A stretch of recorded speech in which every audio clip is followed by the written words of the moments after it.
right?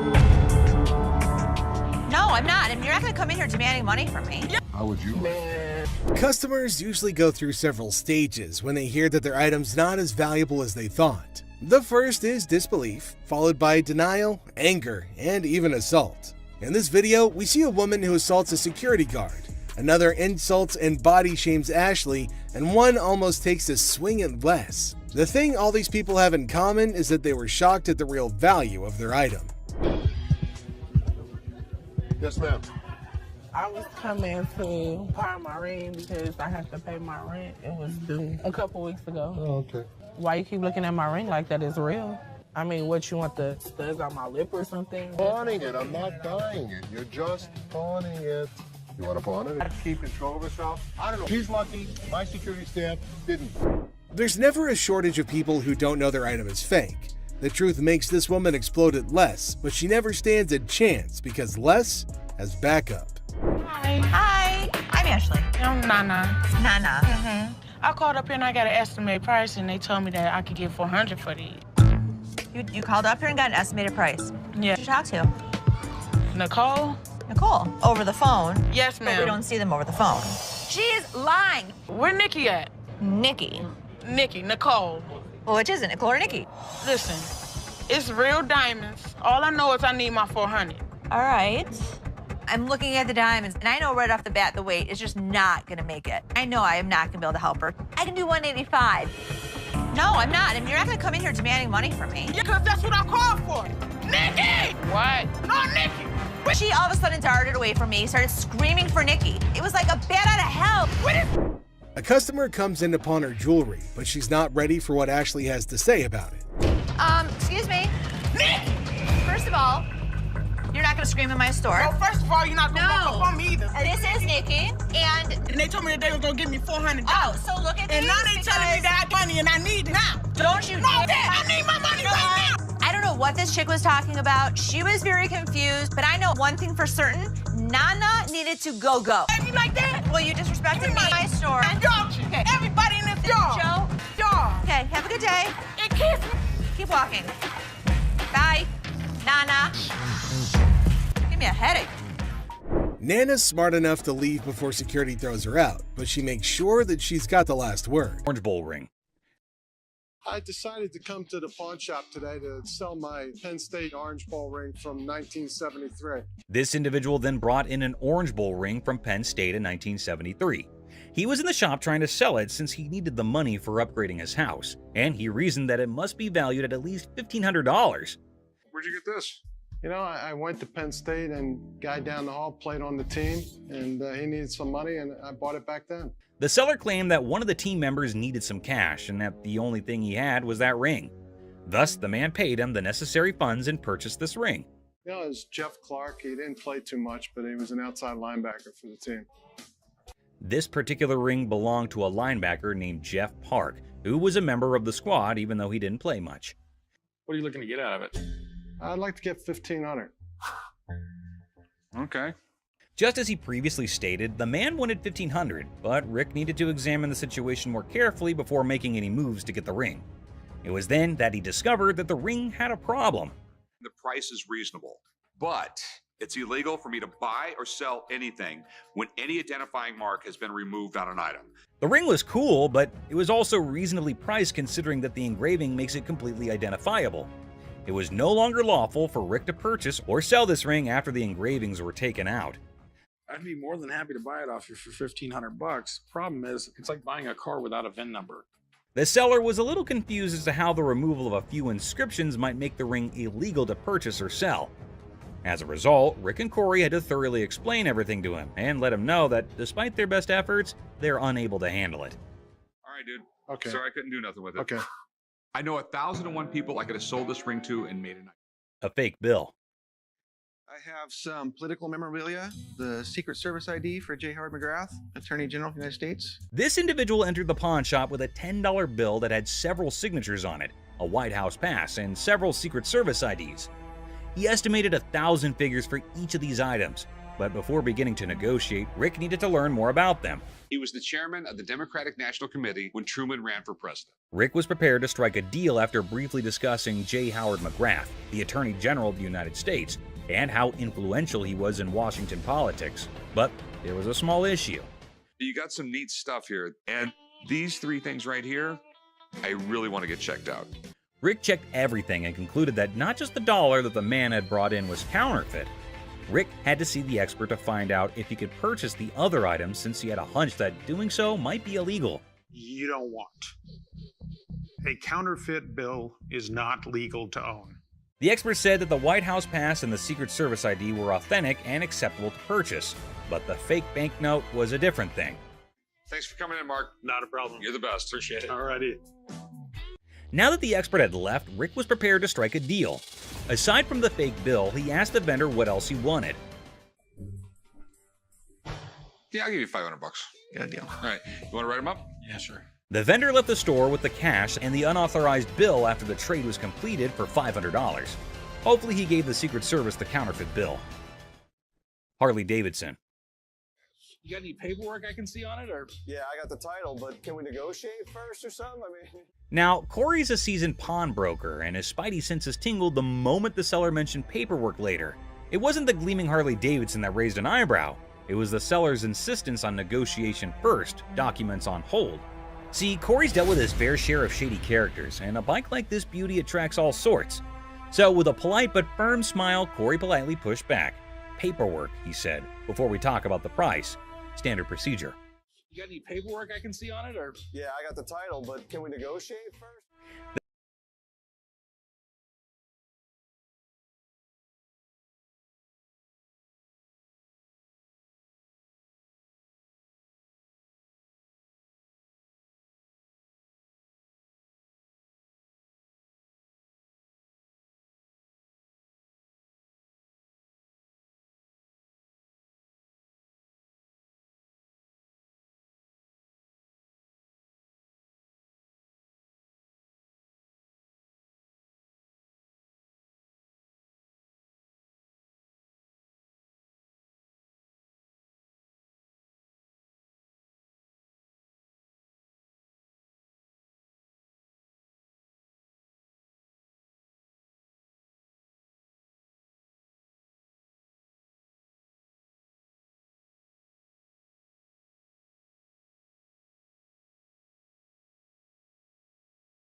I just got this phone that I bought here like 2-3 days ago, and this don't work. The bell above the pawn shop door jangled, and in walked a man clutching a sleek black phone. He announced, smooth as silk, that this beauty was a recent purchase, now sadly broken. The camera don't work. It keeps freezing and like that. He claims that it's just too irritating to use because the phone freezes frequently and the camera doesn't function. Download a camera function? No, it clearly got a camera. Why would I have to download it? When it was questioned if he had downloaded the camera feature, he became very irate. If he's telling the truth, then why does this inspection set him off? And why was he even being questioned about getting the download? That isn't how it operates in any case. You got your receipt? No, I ain't got it with me. I ain't bring it. First of all, we don't sell it. We can decide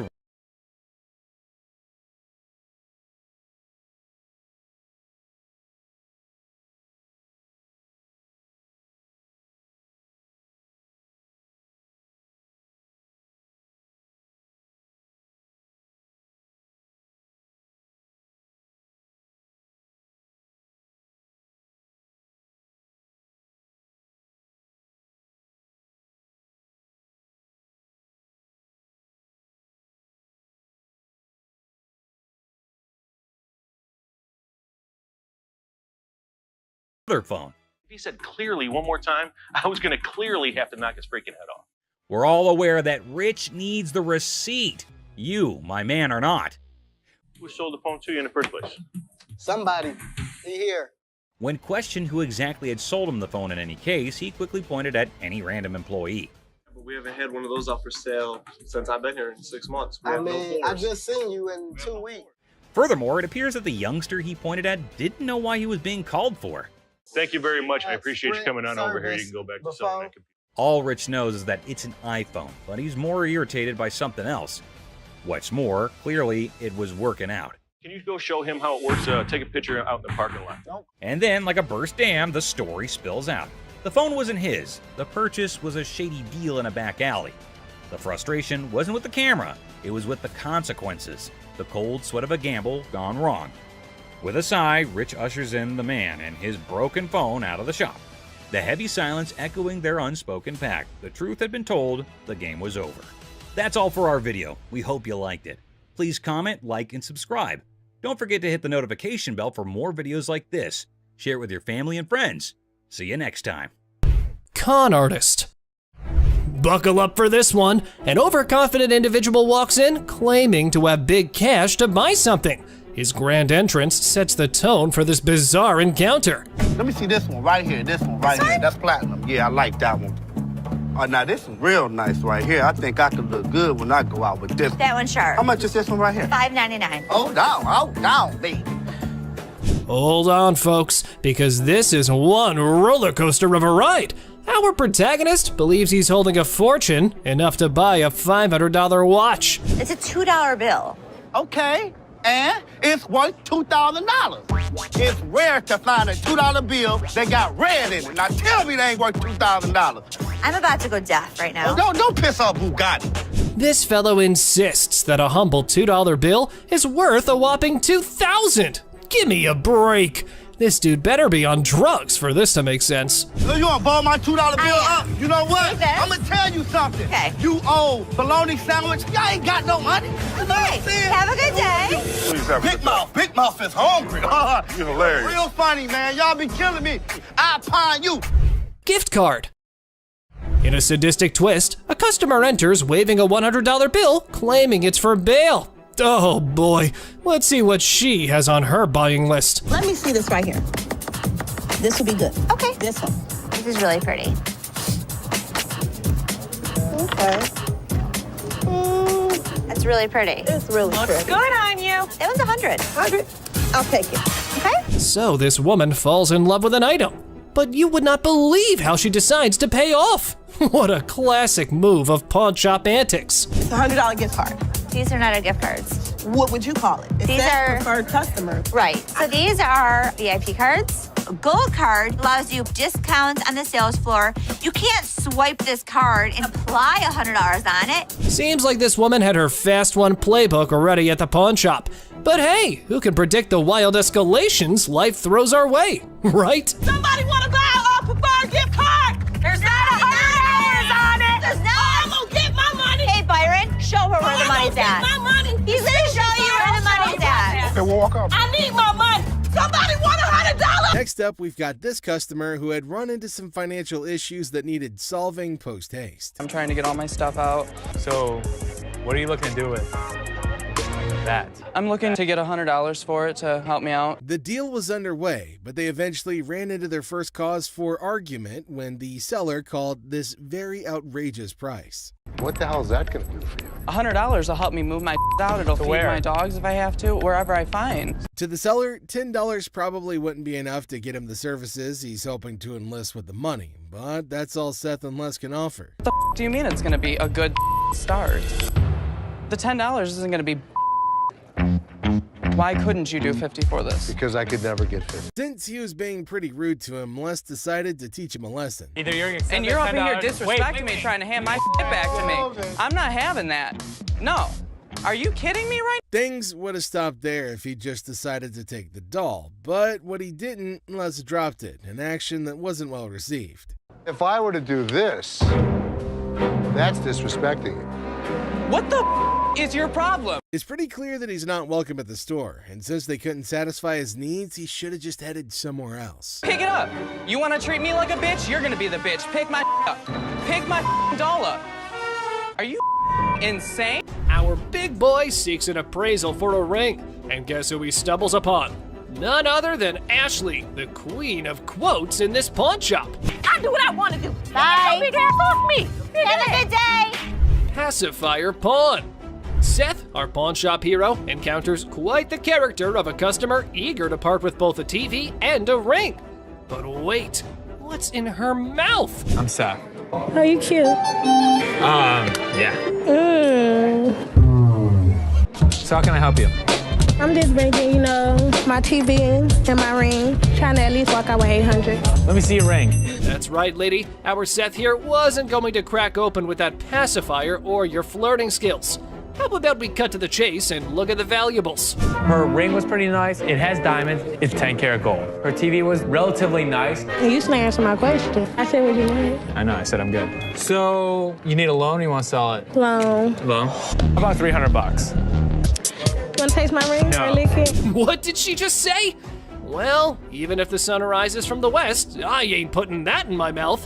How about we look for someone who might? Would you suck on that pacifier for 20 bucks? You can lick it. I know you want to. Yeah, you. Ready?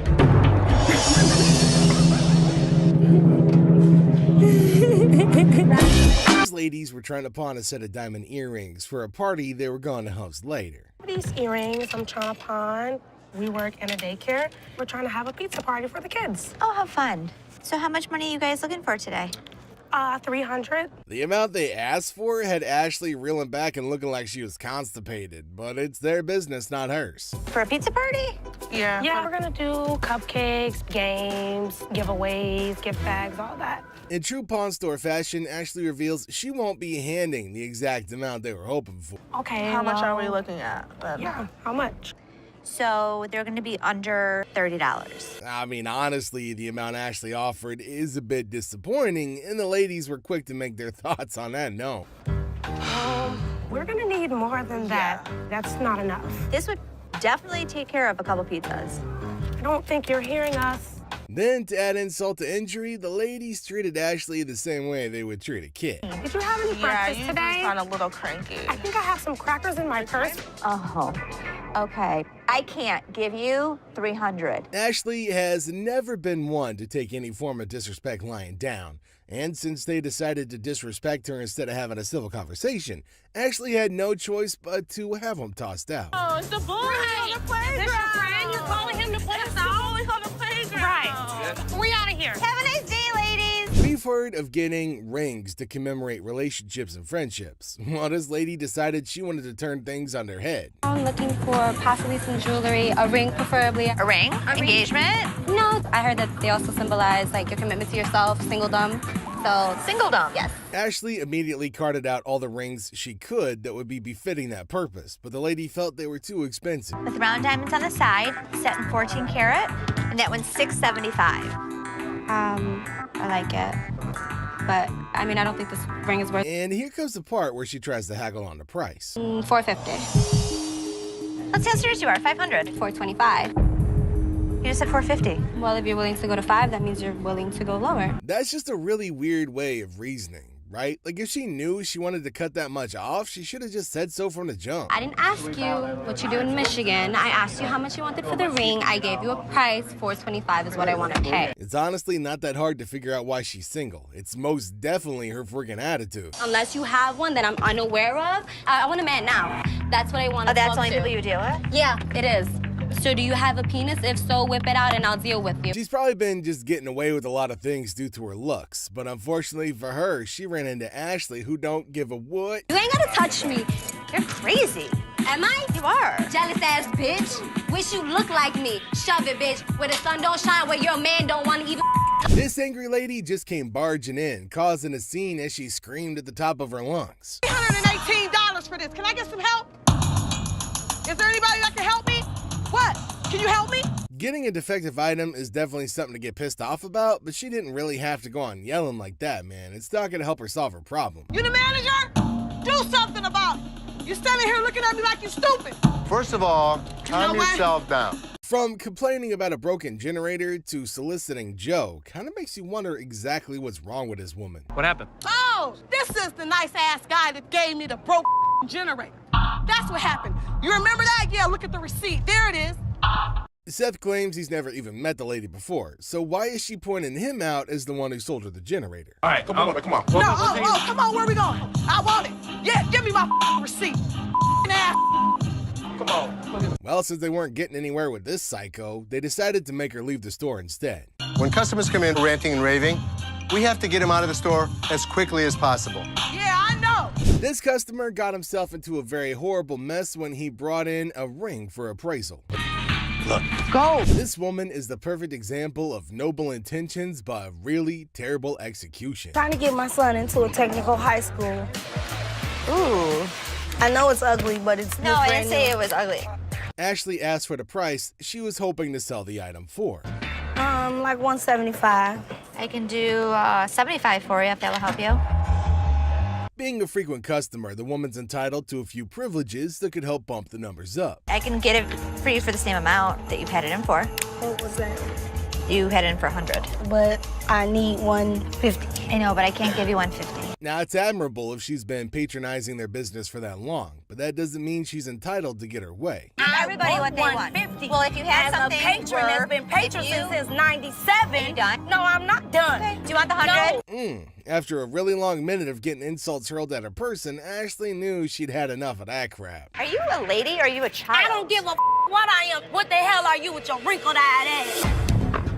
Any attempt to calm her down just ended up falling on deaf ears, so she got herself kicked out. And don't think that you won't, because all I gotta do is make a phone call. You know what? Wait. Get out. I'm not going out of here. Get out. Put me up.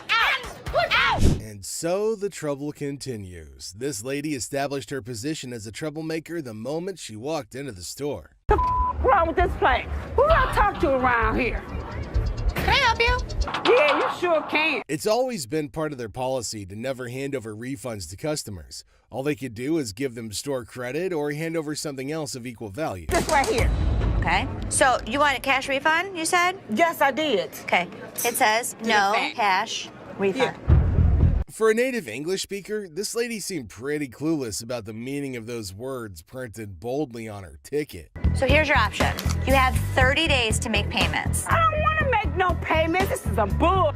I just want my refund. Can I get my damn refund? In an attempt to insult Ashley, she made some really odd noises that would probably be reminiscent of what you'd think of a raptor sounds like. I want to hear it. I can get loud just like you and make a scene if you want.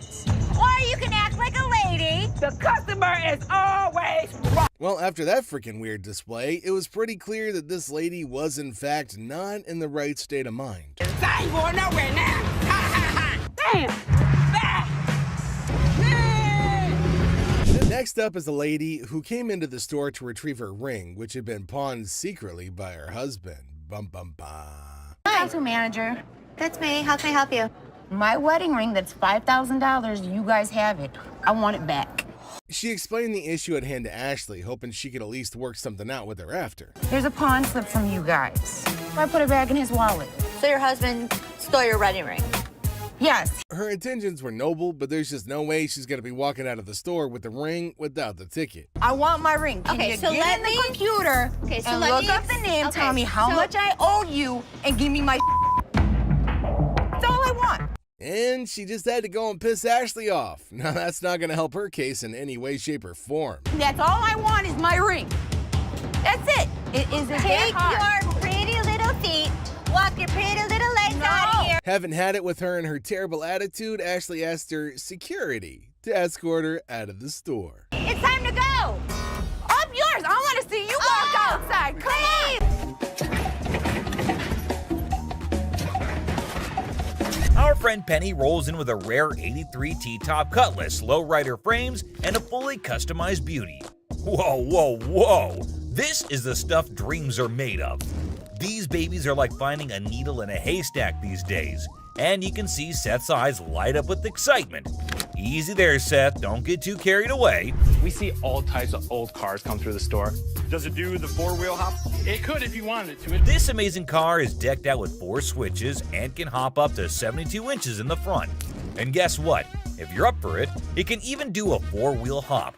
Talk about a versatile ride. If you wanted to, it's equipped to. But it's very rare we see a tricked out car that actually jumps off the ground. This car is the real deal, folks. It's got all the bells and whistles you could imagine. How often do you come across a fully equipped ride like this? Seth can't help but admit that it's incredibly rare to see a car that's not only fully customized, but can also jump off the ground. He can't resist showing off, telling us about the car's 4 hydraulic pumps and a whopping 14 deep cycle batteries. More batteries mean more power, right? Seth and his buddy can't resist the temptation to hop in and experience it firsthand. And let me tell you, they are having a blast.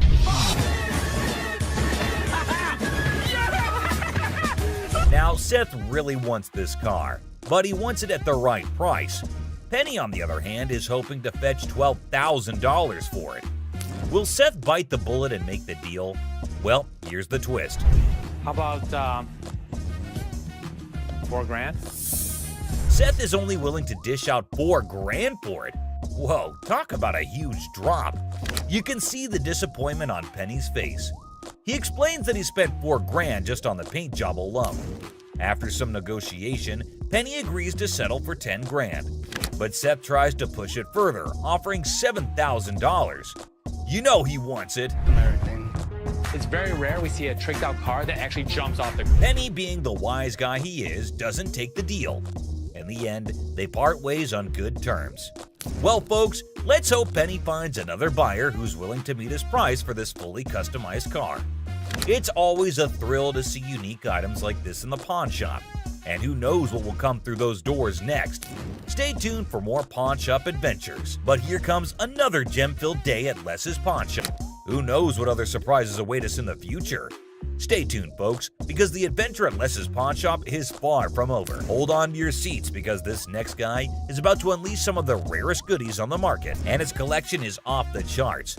Honestly, it's a total flex. Like, seriously, you gotta take a look at this thing. Now, here's the kicker. Ashley confesses that she and her brother aren't exactly die-hard Star Trek fans. But guess what? Every time they get anything Star Trek related in their shop, talk about a lucky break, huh? This guy managed to gather all these valuable items from various Star Trek conventions across the country, thanks to his gig as a truck driver. Talk about dedication to the cause. But wait, it gets even better. He pulls out this kit from Paramount Studios, which is a seriously impressive piece in his collection. To give to radio station to run ads for the show. It's an authentic set that was sent to a TV executive when Deep Space Nine first hit the screens. Now that's some next level stuff right there. You can't help but appreciate the sheer coolness of it all. Here's the catch though. All this awesomeness comes at a price. But fear not, because Ashley steps in with her clever thinking. After some intense back and forth, Ashley manages to strike a deal. I kid you not. This next guy just pulled up with a true gem. Checker taxi cab. I don't know about the original miles. Meter still... Can you even fathom it? It's none other than a 1982 checkered cab. Whoa, now that's what I call antique. Take a gander at this beauty. It's in remarkable condition. It's evident that the owner showered this car with lots of love and care. Kudos to him. Did you call for a cab? Did you call for a cab? Now, hold on to your hats because there's more to this story. Our daring duo, Les and Seth, decided to peek under the hood. Lo and behold, their jaws dropped. Look at that thing purr. Don't you lose money because you get there quicker? And it all goes... The engine looks splendid, almost brand new. How cool is that?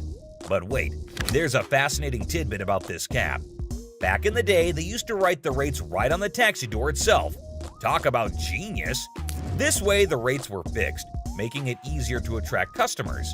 It's a shame we don't see this kind of thoughtful detail nowadays. The door. Did you see the rates on the door? Yeah, I did. The shut up one is one I like. And guess what? This car enthusiast doesn't just have one of these incredible cabs, but a whopping total of 4. 4, my friends! And out of all his prized possessions, he decided to part ways with one and sell it to this very pawn shop. As long as the price is right and it's in good condition, we can make a profit. Boy, oh boy, Les and Seth should count their lucky stars. Now brace yourselves for the asking price. This customer is seeking a jaw-dropping $10,000. Can you believe it? Les, being the inquisitive one, questions the reason behind such a hefty sum for what seems to be a mere antique car. Sensibly, Seth suggests that the customer take the car for a spin, just to ensure everything is running smoothly. Perhaps then they'll be able to negotiate a fair price. Good thinking, Seth.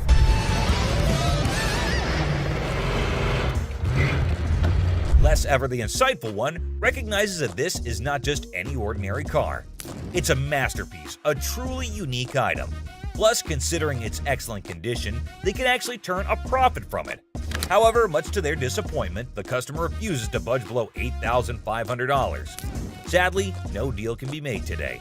Nonetheless, Les wishes him luck, and we join him in hoping that the right buyer comes along for this exceptional ride. Fingers crossed. Up, we've got this episode where a heavily muscled individual made his way over to meet Les to complain about equipment he got from the store that got busted. Somebody bought this. This piece of junk I bought in here just a couple days ago don't work now. It's broken.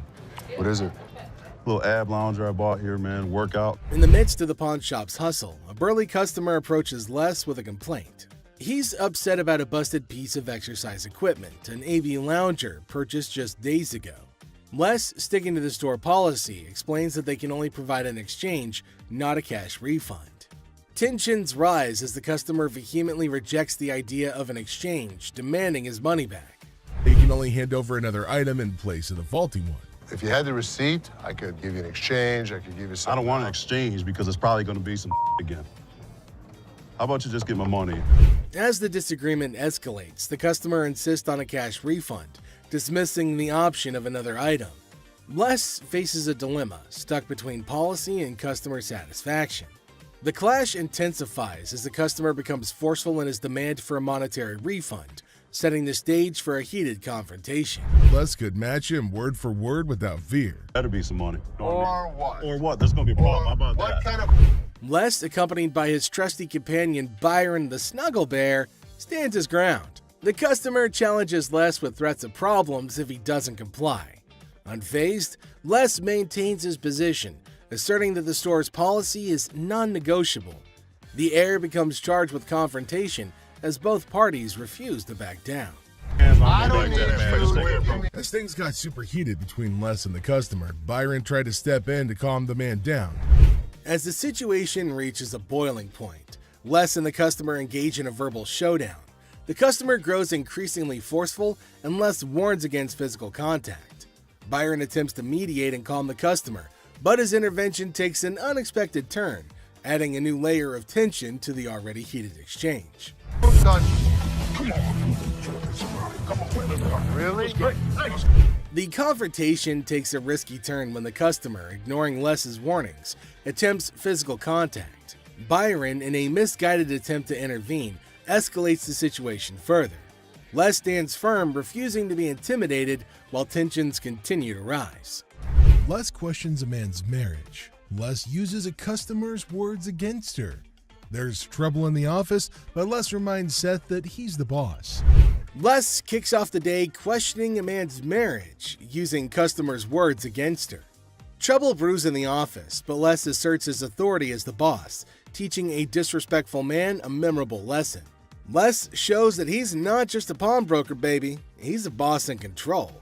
Here are savage Les Gold moments. It looks like Les is more interested in this man's marriage than his business. Les woke up this morning with the urge to roast someone, and of all the people he could roast, he picked this guy. Things take an unexpected turn. Now, in a surprising twist, Les dives into the man's marriage, leaving everybody shocked. Les humorously challenges the man's absurd scenario, roasting him in a way that only Les can. The man's attempt to buy an anniversary present with his wife's jewelry backfires, adding a touch of humor to the pawn shop drama. Get a watch for my wife's anniversary. Oh, it's not your anniversary too? Well, yeah, it is mine too. How many years you been together? 25 years. Oh, okay. How many good ones? So how did you get these? Well, we were going through some of her jewelry. She said this belonged to my grandma. They're not real. Les posts a customer's watch request, questioning the authenticity of the jewelry. Unfazed, Les detects the fake and confronts the customer's peculiar anniversary gift plan. The customer tries to defend himself, but Les, in his signature style, keeps it real and uncovers the truth behind the fake jewelry. But hold on a second. How come the old man wants to buy his wife an anniversary present with her own jewelry? That is one hell of a ridiculous scenario. What this man could have done at this moment is leave. But nope, some of these customers love to start drama. This is older than both of us. It probably is. But it was fake when it was made, and it's still fake. Les faces a customer who crosses the line, insulting his family. For the first time, Les takes matters into his own hands, delivering a stern warning. The tension rises as Les draws the line, showcasing a side of him that won't tolerate disrespect towards his loved ones. Yeah? Okay, I've seen your wife. Listen, mother, There's two things you don't talk about. What's that? My wife and my family. Oh, so here's the deal. For a moment, we thought. Two of you. Here's the deal. Get out of here. Two of you. I'll hurt you guys so bad. Sure you will. Better get in the front. Sure you will. In a final showdown, Les lays down the law. With no patience left, he kicks the disrespectful customers out, warning them of dire consequences if they return. Les reveals his savage side, making it clear that disrespecting his family won't be tolerated under any circumstances. Hello, how are you doing today? I'm good. How are you, sir? That's good. I want to pound this TV. I can go 100. Excuse me? So here's a guy who wants $400 on a $200 TV. What the is he thinking? People can help me move my stuff back in my mother's house. 100 is not going to do, sir. I need more than that. But I can't give you more. See, it's a used TV. A young man enters the pawn shop seeking to pawn a TV for $400. Les, the owner, declines the initial offer and counteroffers $100. The guy, explaining his need to move back to his mom's house, expresses that $100 won't be sufficient for his situation. You know, I have to get away. You see this? He did this last night. What did he do to you last night? He beat me up last night. You clearly don't see that. See, you know what? You about to cause me to lose my mother temper. I try to give him the benefit of the doubt. I thought he had nice skin. He didn't have any bruises on him. I don't need to call security. You don't need to call them. What The guy made up a story about daily abuse from his roommate, seeking empathy to pawn the TV for his escape. Les remained skeptical, noting the absence of visible bruises, praising the boy's clear skin. In response, the boy, feeling cornered, requests the involvement of security, hinting at a potential dramatic turn of events. you gonna do? What, you from Africa? Oh, okay. Anyway, like I said, can you give me the 400 you paid? We sell them for $200. Hold on. Y'all. Thank so much. Friend. Have a nice day. You. Thank you. You better lucky I'm gonna throw this big mother at you. Up. Where is my key? Les, trying to find a middle ground, offers $125, but the boy declines and insists on calling the guards. Les, unfazed, reveals the presence of the guard behind the boy. The situation ends with the boy taking the TV and leaving the pawn shop without the need for additional security intervention. So how about your fat ass take it off? The you work here, ain't you getting paid to do this? I look like a butler to you? I don't give a my gonna come in here and get this motherfucker. You better. His big ass gonna beat your little ass, fat bitch. Him and what army? Motherfucker, come from behind this counter. A tense situation arises as a black woman directs angry shouts at a guard. The guard, responding defensively, questions her, asking if he appears to be a butler in a moment of unexpected confrontation. You get back here. Your big ass on my way. Get this motherfucking speaker and take it outside. You want me to stop? Take the You brought it in. You're gonna take it out. So take it out. I'm not picking that up Then and you're taking it leaving it outside. Y'all can get your old ass Take out. your ass out of here. I'm What's gonna your take bitch ass out of here, y'all. You're not going to come in threatening my employees. Who gonna bring it outside? Despite Seth's efforts to intervene, the black woman continues her relentless shouting. Even another guard struggles to remove her. Suddenly, she notices Les, the owner, standing behind her. In an unexpected turn, she bursts into laughter and mockingly tells Les to leave. Yo, big ass, you can grab that bitch too, ogre. Motherfucking big ass, Shrek ass following behind me. We will give you the respect and the decency you deserve, but when you're threatening my family, we throw you out of here. Bitches, for life. Taking matters into her own hands, the woman starts leaving, dubbing the guards as Shrek on her way out. The situation takes an unexpected and humorous turn as she adds a touch of sass to her departure. Let's take a look at it. All right. I'm here with my man, and we got in a big argument, and he left me, so I need to He get left back you home. here? To Hawaii. Oh, really? Where about? Honolulu. Oh, okay. Got a ride from my cousin, so you gotta hurry up. There came a woman at Ashley's counter to sell her chain. Now Ashley's looking at her chain to see whether it's worthy enough or not. She's asking Ashley to hurry up as she has to leave earlier as her spouse has left her alone here. Really? Okay, how much did you need? I was just trying to unknot this for you to be nice, but... 600. What about that? I got this from one of my aunts in Africa. This is $600. Oh, do you know what it is? It's actually a Tahitian pearl. No, this is from Africa. This is an African pearl. Ashley asked her how much she wanted for her jewelry. Now, the woman said $600, which is a lot more than Ashley was willing to spend, since Ashley said that it's not an African stone, but the woman was arguing that it was. 600. My ticket cost $600. That's how much I need. Do you have anything else? No. Excuse me? No. Ashley told her that they're not African pearls, so it's not worth $600, but far less. It was at this point that the woman started acting rude. Ashley got shocked at her stupidity and rude behavior. Eventually, she started behaving really bad as Ashley got angrier. What's gonna happen next? 600 or not? You can't get 600 on this. Okay. And also, don't call me a bitch. So you mean to tell me that this ain't worth a thing? That's not what I said. It could be worth something. Okay, can I get $599? No. Some kind of problem? Okay. Exactly. Can I get $600 you or can't not? get anything. Okay, You can't talk to her like this. You can't get... Like he left you now. You don't know why. She then warned Ashley to pay her the money for the necklace, but Ashley refused and told her to get out. But this lady wasn't listening. She was continuously bullying and harassing Ashley. Security arrived in the nick of time to help protect Ashley. They asked about what was the matter, and after finding out about the woman resisting and having a hard time with Ashley, they decided it was probably time to get her to leave, which led to more screaming and shouting and yelling. I'm not leaving no place. Yes, you are. Oh, no, I ain't. Oh, yes, you are. What are you gonna do? I'll kiss my... Honey, you don't have that kind of money. All right, you. All of y'all. Bitch.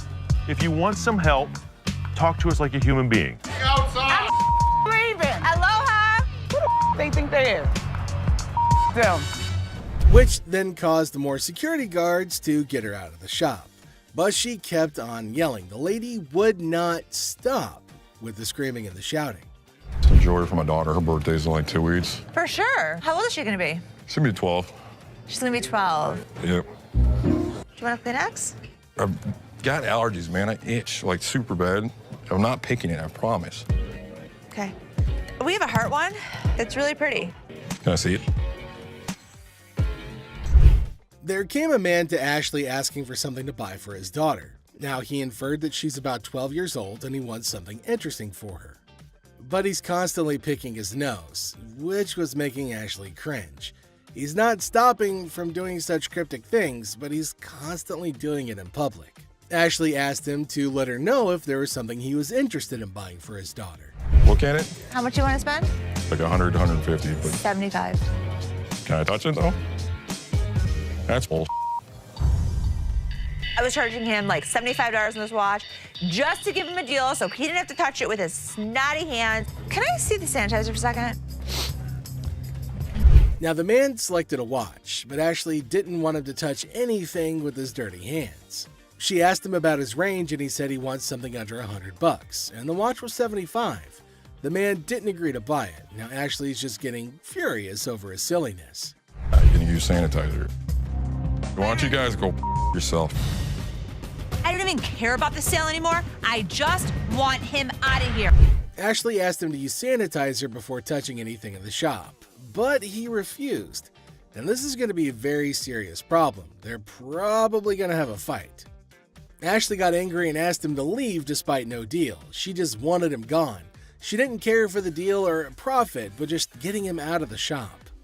Well, then came the guards who made sure that he left, and Ashley used sanitizer everywhere on everything that he put his hands on.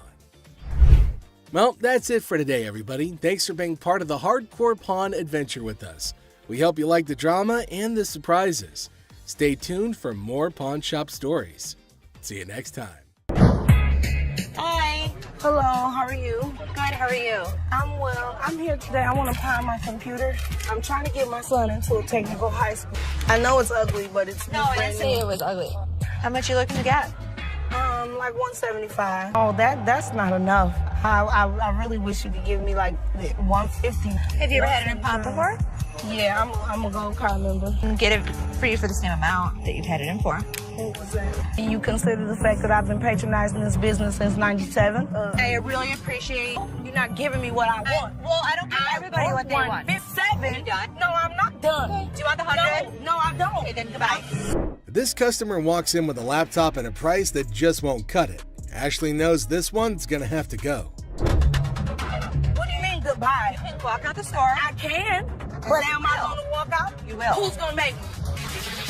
I want to see somebody make me leave up out of this giving me what I want. I don't give everybody what they want. 150. Well, if you had as something a patron that's been patron since '97. No, I'm not done. I want to see somebody make me leave up out of this. Are you a lady or are you a child? I don't give what I am. And don't think that you won't. Because all I got to do is make a phone call. You know what? Get out. I'm not getting out of here. Get out. Don't touch me. Touch me. Get out of my store now. I've been patronizing this business since '97. You have anything on right? No, I don't. Despite Ashley's efforts to help her, the woman goes ballistic. Felix, the security guard, escorts the woman out, but she doesn't go quietly. I was coming in to try and get like $1,500 for this. Okay. I'm trying to get my baby daddy out of jail, and I've been really trying to work things out with us. I love him dearly. I was his first phone call, you know, so that lets me know that he loves me. Huh? No, not $50. I want $1,500 I'm sorry, for I these. can't help you with that. I said. I don't care what you said. I said I want $1,500. I'm not giving you $1,500. $1,500. I am not giving you. To get my man out, okay? I want $1,500. What part of that you ain't understanding? You need a hug. No, don't give me no damn hug. Oh, you need a hug. I don't want no damn hug.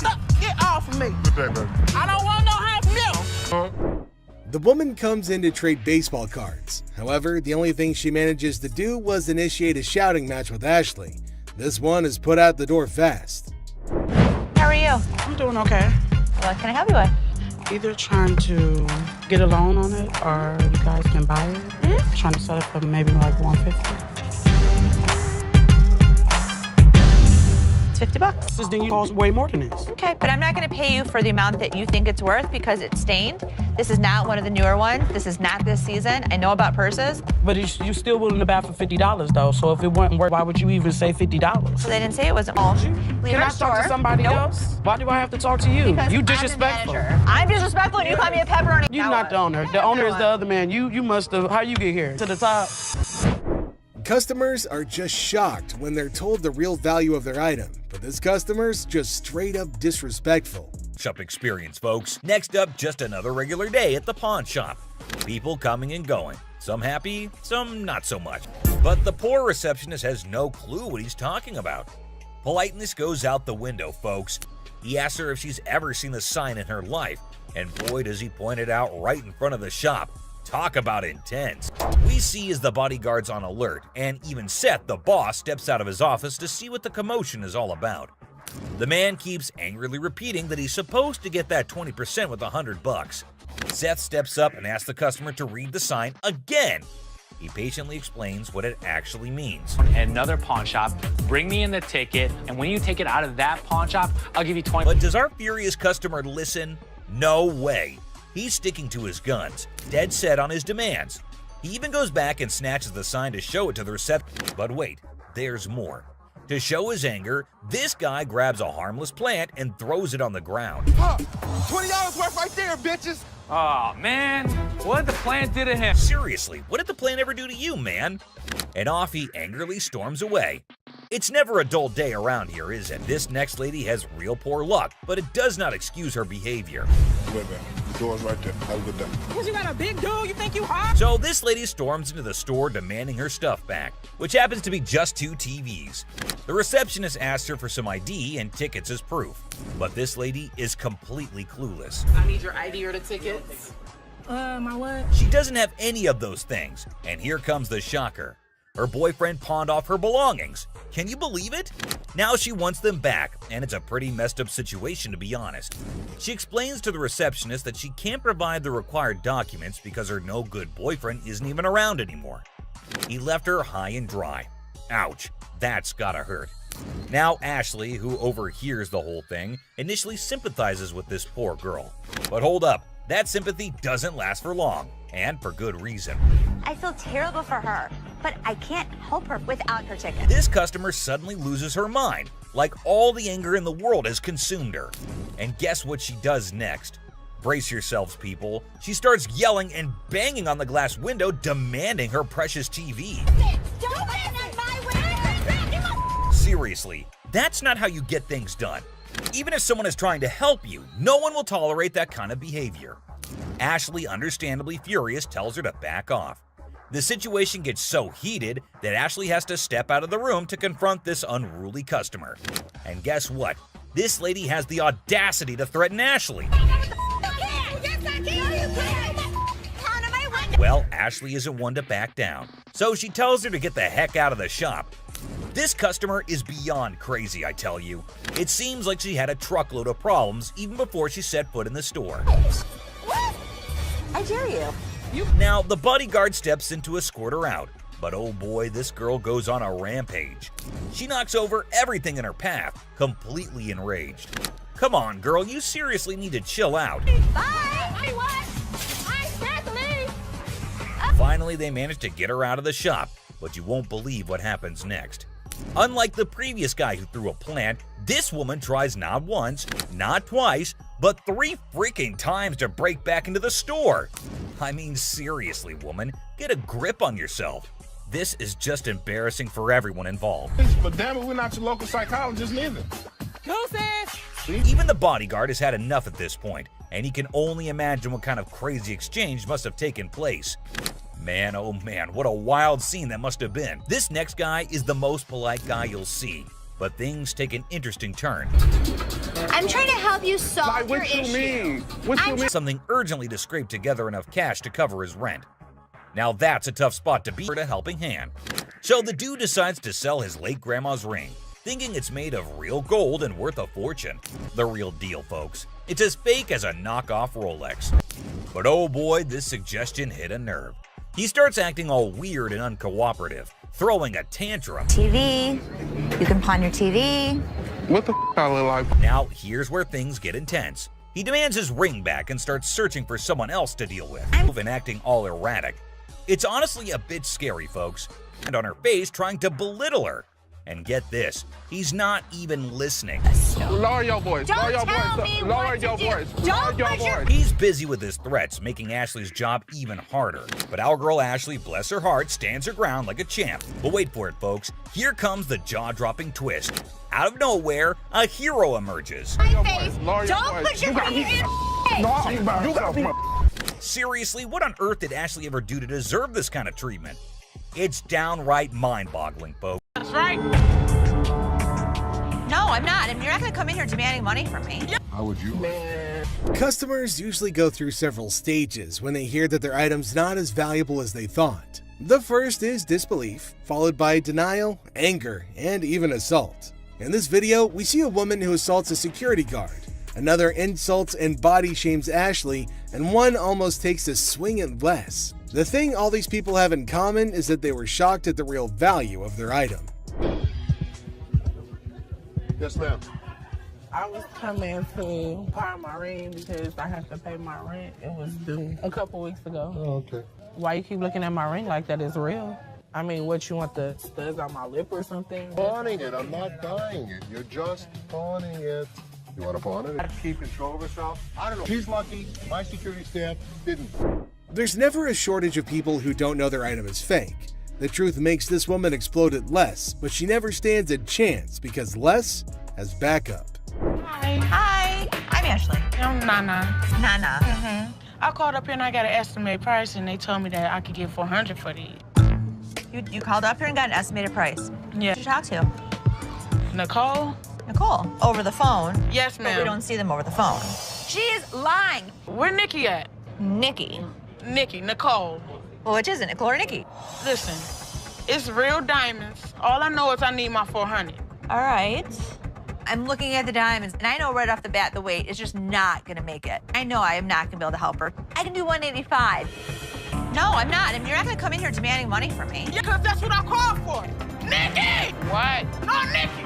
She all of a sudden darted away from me, started screaming for Nikki. It was like a bat out of hell. A customer comes in to pawn her jewelry, but she's not ready for what Ashley has to say about it. Excuse me. First of all, you're not gonna scream in my store. Well, first of all, you're not gonna walk up on me either. This is Nikki, and they told me that they were gonna give me $400. Oh, so look at and these now they telling me that I have money and I need it now. Don't you? No, I need my money right now. I don't know what this chick was talking about. She was very confused, but I know one thing for certain. Nana needed to go. And you like that? Well, you disrespected me in my store. And dog you. Okay. Everybody in this dog. Joe. Dog. Okay, have a good day. And kiss me. Keep walking. Bye. Nana. Give me a headache. Nana's smart enough to leave before security throws her out, but she makes sure that she's got the last word. Hi. Hello, how are you? Good, how are you? I'm well. I'm here today. I want to pawn my computer. I'm trying to get my son into a technical high school. I know it's ugly, but it's No, I didn't say it was ugly. How much you looking to get?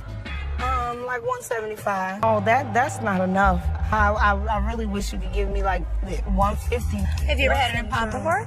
Yeah, I'm a gold card member. Get it for you for the same amount that you've had it in for. What was that? You consider the fact that I've been patronizing this business since '97? I really appreciate you're not giving me what I want. Well, I don't give everybody what they want. 157? You done? No, I'm not done. Do you want the 100? No, I don't. Okay, then goodbye.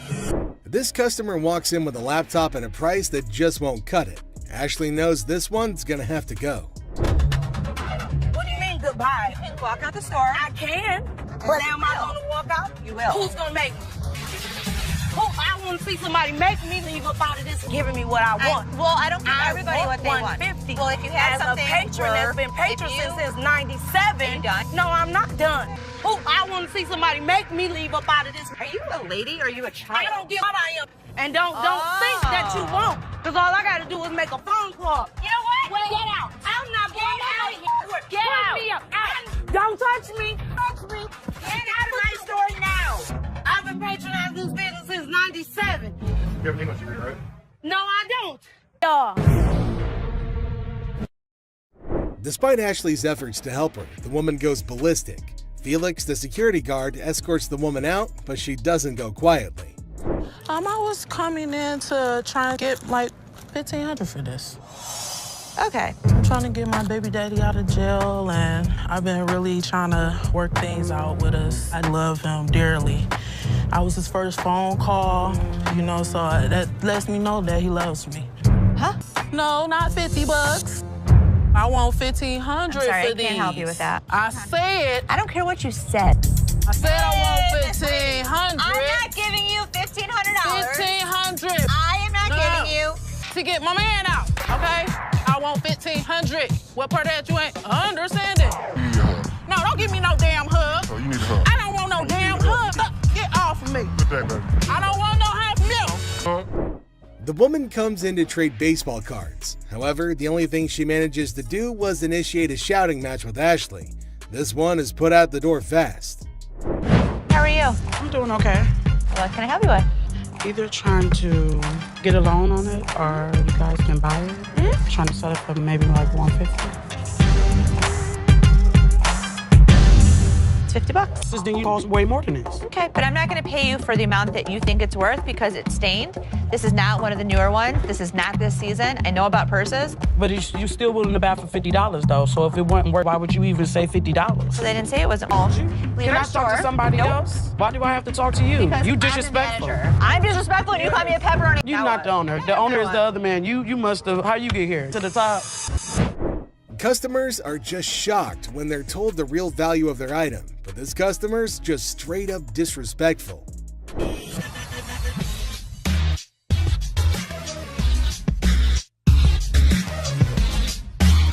How much you want to spend?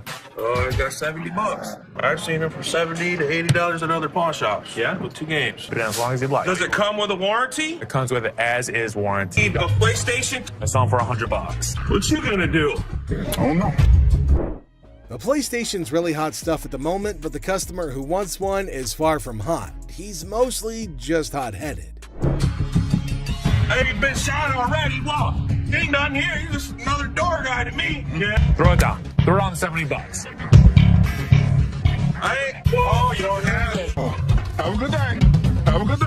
What you think? What is all that about? What is all that about? No, this motherfucker never beat your ass down here. You right here.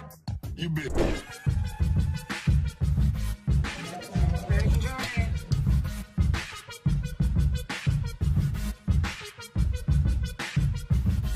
And not real. What? No, these is real. Look, when you hold up to the light, ding, you hear that? Ding, that's the diamond sound. Don't you think I would offer you money for them? No, I know what this is. Why your big ass standing here? What the you want? So you can give me my $300. Whatever, Tomei, my ass haters. Bye. Have a nice day. The next customer is a lady with diamonds from her fiance, or so she thinks. Les breaks the bad news to the lady, but she's got a hard time accepting the facts. Hello. Hi. Can I help you? If I'm trying to pawn this, 35 millimeter, right? yeah, How much are you looking for? just about $30. Got my baby's birthday coming up and just need a couple of extra dollars to help out. Stuff situated for him. What do you have planned? For his birthday? Mm-hmm. A birthday party, you know, cake, ice cream. To try and get money from us. And the kid ratted her out saying, yeah, my birthday's in 2 months. There's a little bit of time you have before then to come back and hopefully have something of value. And I really would have appreciated any little thing that you could have gave me. 10 years ago. This is some bull because y'all could have took this camera. You could have gave me $30. The innocence of a child didn't allow this woman to cash in on her worthless camera. She was pretty shocked her lies didn't work on Seth. How are you? How are you today? Good. What you got? My bracelet on my phone. My baby daddy gave it to me. It would be so mad. Curtain tiebacks. What are you telling me? You know this isn't real. What do you mean it's not real? Well, it's a real bracelet. You know what? It's a real, listen, okay, fine. You're probably Don't right. trip, okay? Don't trip. I'm about to call him right now. Sometimes people get presents, and sometimes when they get their presents, the people that give it to them tell them a lie. He said this bracelet costs $500. It would be more What are you talking about? He's lying to you. Baby, did you give me some fake gold? Did you give me some fake gold? Really? Did you give me fake gold? This ain't love, baby. You said you was gonna marry me one day. Okay. Have a very nice day. Thank you. Man, this. What the is you talking about? Have a nice day. I have a nice day when Okay, you then give me don't some have nice a- service. Right? You know what, y'all?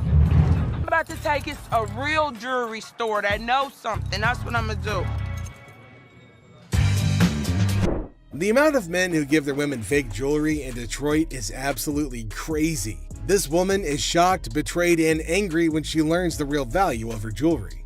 Hey, I was wondering what you could get me on a loan for the PS3. We're on a mission now, a real mission, to get my brother out of jail. All of a sudden, the cop just stopped us because one of our lights are off in the back of our brake. Bought it $300, I got $150, and now I'm here, ended up with his brother trying to sell his video game system on his games and the controller. See what we could do with that. 95, suppose that gets 100 for you. 100, mama. I can't. 100. I normally would have given $80 on this game unit. I went $15 over, and that wasn't even good enough. But too bad I couldn't help her out because I wanted to help her. But I hope she can find the money. Two customers come into the pawn shop on a noble mission of freedom. However, Ashley lets them down easily, but at least they take it better than most customers in this video. Pawn shop because we, is in need of money. And we're trying to pawn this VCR and this TV. Okay, when you put it on there like that, Quite frankly, you ain't seen no income. you wouldn't.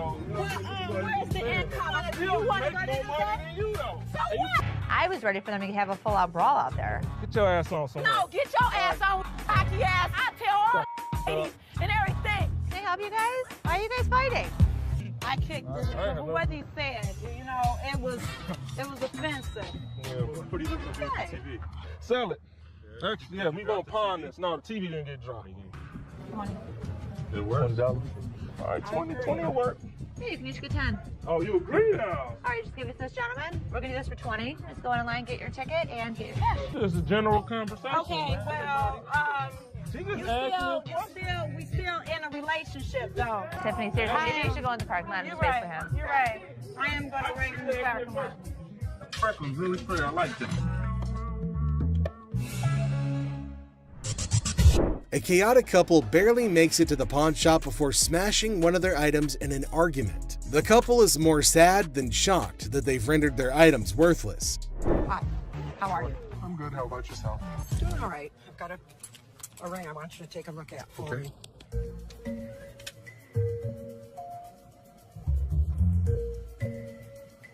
You know what it is? They're diamonds. They're not diamonds. That's cubic zirconium and silver. Okay. I'm not interested. I know what this is. I'm telling you, I can't give you any money for it. I know it has value, and I'm really, really upset right now. So, I've worked for an attorney. I know my rights. Don't touch me. You're an idiot. You're an idiot.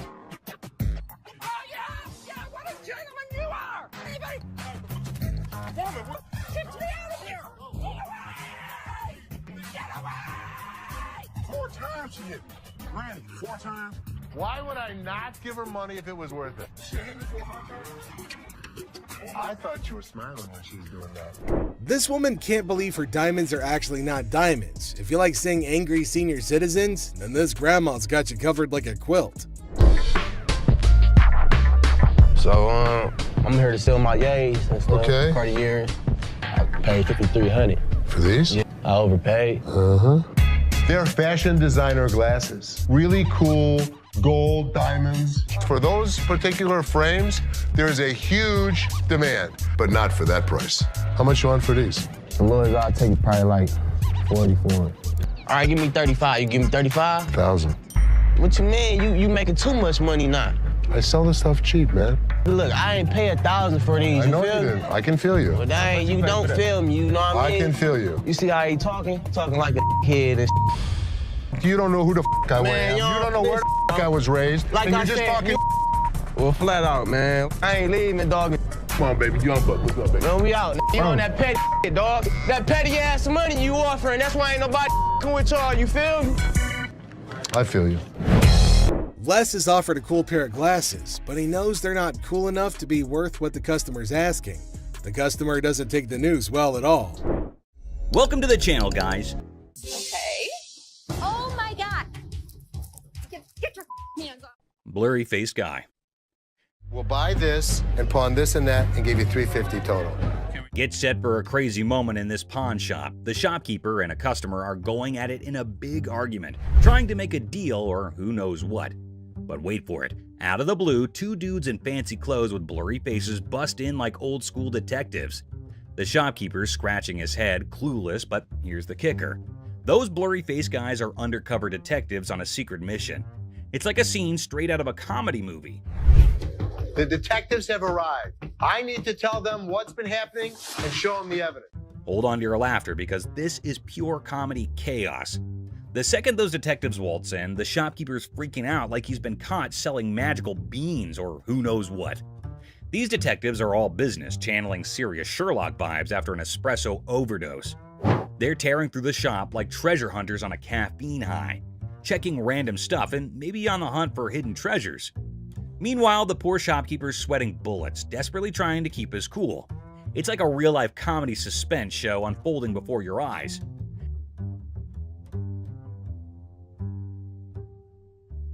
Get ready for the wild ride of the century. These detectives, giving their best modern-day Sherlock and Watson vibes, decide to ramp up the drama with technology. It resembles they're on an investigator show marathon watch as they jump into the security camera film. As they replay quick forward and focus on each problematic little hiding spot in the shop, envision some strong, thrilling music playing behind the scenes. An investigator story with an innovative turn will keep you as eager and anxious as ever. Do you think he was working with someone else? If he was, it could be anyone. Well, buckle up for the big reveal. The digital detectives uncover the mastermind. And guess who? It's our buddy Joe. Yep, good old Joe is the culprit behind all the missing stuff. These detectives don't waste a second. They slap handcuffs on Joe quicker than you can say guilty as charged. And just like that, the pawn shop transforms from a place of heated arguments to a full-blown crime scene. The shopkeeper, still in shock, watches as Joe gets escorted away by the police, handcuffs and all. The whole situation is so bonkers it can make anyone burst into laughter. It's like a comedy show with mix-ups, detectives with blurry faces, and a surprise twist. You'd be left thinking, Did that seriously just happen? It's pure comedy gold, my friend. Comedy gold. A massive fraud. This one will truly astound you, so hold on to your chairs. The largest swindle to ever occur on the show, so far as people are aware, left everyone perplexed and alarmed. Basically, the boys said that someone from the shop had conned them. She pawned 2 of our laptops, and she told us she was gonna give us the money and the laptop. To make a long story short, a woman pawned 2 of their laptops and then informed them that she knew someone who worked at the pawn shop and would give them the money and the laptops. You pawned something? Yes, she has the ticket. When did you pawn it? Today. The males are left with nothing because she has their laptops, the money, and even the ticket to their belongings. Meet you at the back door, so you'd end up with the laptops and the money? Yes. It astonished Ashley and Seth as much as it shocked Les. This girl told you one of my guys would meet you at the back door, so you'd end up with the laptop? Les or anybody else was unable to stop it now. Les then thought of a strategy, though. If you can find out which one of my employees, you give me the guy's name, I'll give you the computers. At that point, the youngster had a glimmer of optimism and left, believing that perhaps they could apprehend the employee. Well, let me tell you something. We've been scammed before, and I will not be scammed again. Les then requested that Ashley look up the buyer of each laptop they had that day on their background. Les realized something had clicked when she spent the entire day going through them and finding nothing. You're able to witness it. You'll get the money and the laptops. You go, hell yes, let's do it. Thus, these children were not the victims themselves. Instead, they had been attempting to con them all along. Well, here's the way it works. Nobody gets out of pawn without paying for it, and nothing goes out the back door. This time, they weren't duped either, although the kids did cause Ashley and the others a lot of worry during the day. The bag. Imagine this super funny video with a lady who's basically playing the I'm lost in a bag shop game at a crowded mall. So there's this awesome comedian pretending to be her, right? She strolls in like she just landed from Mars, completely clueless. Okay, I went to get my purse back to make my payment. Then, out of the blue, she locks eyes with a black bag, and boom! She's convinced it's her long-lost twin, with a mix of determination and total confusion. That's my purse right there. That one right there, the black one. So I want to know why it's out there. She marches over to the lady in charge, ready to solve the mystery of the twin bags. It's like a comedy treasure hunt in a bag store, and you're in for a hilarious ride. Get ready to laugh your socks off. Here's the money. I want the purse. That bag was never in pawn. Now get this, the shopkeeper, a comedic genius with timing that's spot on, coolly spills the beans. She says, hey, this bag's not yours. But oh no, our lady on a mission won't back down. That's not your purse. How do you know it's not my purse? Because that purse has been out there. Let me see it. With this epic confidence, she declares, no way, this bag and I go way back. They're like childhood buddies. And here's the best part. You want to buy it? I just want to look at it and make sure it's not mine. She throws down the ultimate challenge. Bet you this bag, if it's not mine, I'll hand it over. But trust me, it's practically family. It's like a comedy duel in a bag shop, and you won't believe how hilarious it gets. Oh my God. Get your hands on. Meet Cam, the scene stealer of the century. Picture this, chaos in the bag shop, and here comes Cam, our superhero security guard. He's like, hold my coffee, and smoothly escorts the determined bag enthusiast off the counter. Have a nice day. Let's go. Walk yourself out, yo. You. Walk But wait, she's clinging to her bag like it's a ticket to a comedy show. The laughs hit the roof as Cam keeps his poker face while chaos reigns. This video's a comedy roller coaster. And Cam, the unsung hero, it's a laugh-out-loud male adventure that you don't want to miss. Just hit with that pole, right? Go. Bitch! Go where you got to go. I'm gonna kick your ass. You wait. Sign of free cash. I was trying to find out because your sign is saying that I can get 30 days. In the pawn shop sitcom, the worker dazzles the customer with the prospect of a 30-day cash fiesta. The seller, with a classic "How can I help you" line, unwittingly opens the door to financial freedom hilarity. It's a tale of interest-free loans, dollar storage fees, and a comedy of errors that promises 30 days of pawn shop shenanigans. But that's not what the y'all sign is saying. It's misreading it. No, you're misreading it. The customer attempts a 30-day free cash caper, armed with a misinterpreted sign. The seller, caught in the crossfire, insists it's an interest-free loan bonanza, not a free cash party. Cue the comedic chaos as the customer points fingers, and the pawn shop sign becomes the unintentional star of a sitcom episode gone haywire. It says it right here. Free cash. The customer demands free cash like a rock star on tour. The seller, armed with the reality of interest-free loans, faces a barrage of demands. The customer, teetering on the edge of pawn pandemonium, enlists a surprise ally, a sassy woman who jumps in the scene like a comedy superhero. Cue the applause for this unexpected twist in the cash crusade. In the side-splitting aftermath, the pawn shop saga spills into the parking lot, where the customer and seller engage in a hilariously awkward brawl. Amidst a flurry of ass cracks and elbows, the spectacle unfolds, leaving the bystanders in stitches. The door slams and the customer vows a dramatic return with an unforgettable "I'll be back" exit line. Comedy gold in the pawn shop arena. Antique computers. Got some equipment here. Yeah. We need some money. We're going to out west. In the pawn shop time machine, two hunters strut in with ancient computer relics. The seller, bewildered by their outdated tech, questions if they're stuck in the 80s. The hunters, claiming they've wiped out all of Michigan's deer, aim for a whopping $900. So how much are you looking for? About $900. The price tag triggers more shock than a retro computer's boot-up sound. What I can offer you is zero. Zero. Comedy sequel, the hunters scoff at the initial offer of $0 for their ancient artifacts. The hunters, expecting treasure, get a less than an antique appraisal, leaving the shop echoing with laughter and $0 dreams. Wonderful. Thank you so much. You too. In the aftermath of the failed computer barter, the hunters drop to an $800 offer, met with a swift and resounding zero from the pawn shop. ZZ Top, mistaken for Detroit's antique appraisers, exits empty-handed. The seller consoles himself with a printer sacrifice to the dumpster gods. I thought it was you, man. Oh, that's good. Ending the scene with a comedic crash and a touch of musical confusion. You people. Plump man. In Hardcore Pawn, Les Gold faces off with a cheerful, plump customer aiming to sell a watch for his wife's anniversary. Les, ever witty, discovers it's their anniversary too. The old man deadpans 25 years, prompting Les to hilariously inquire, "How many happy years, man?" Laughter ensues in this pawn shop comedy. Too bad the shopkeeper shuts it down quicker than a bad punchline, not willing to spend a dime on what he thinks is a phony watch. Talk about a comedy of errors in the pawn shop. It's fake. I'm not interested. Let me see what you got in watches and take. Now brace yourself for the ultimate comedy meltdown. Our plum seller cranks up the chaos meter, throwing wild threats about the shopkeeper's wife and claiming he's seen her somewhere. You're married, right? I am. This triggers the shopkeeper, turning the whole scene into a chaotic carnival. There's two things you don't talk about. What's that? My wife and my family. In the blink of an eye, security guards swoop in, snatch our hefty hero, and give him the grand exit, escorting him out like the star of an unexpected sitcom. Guess what?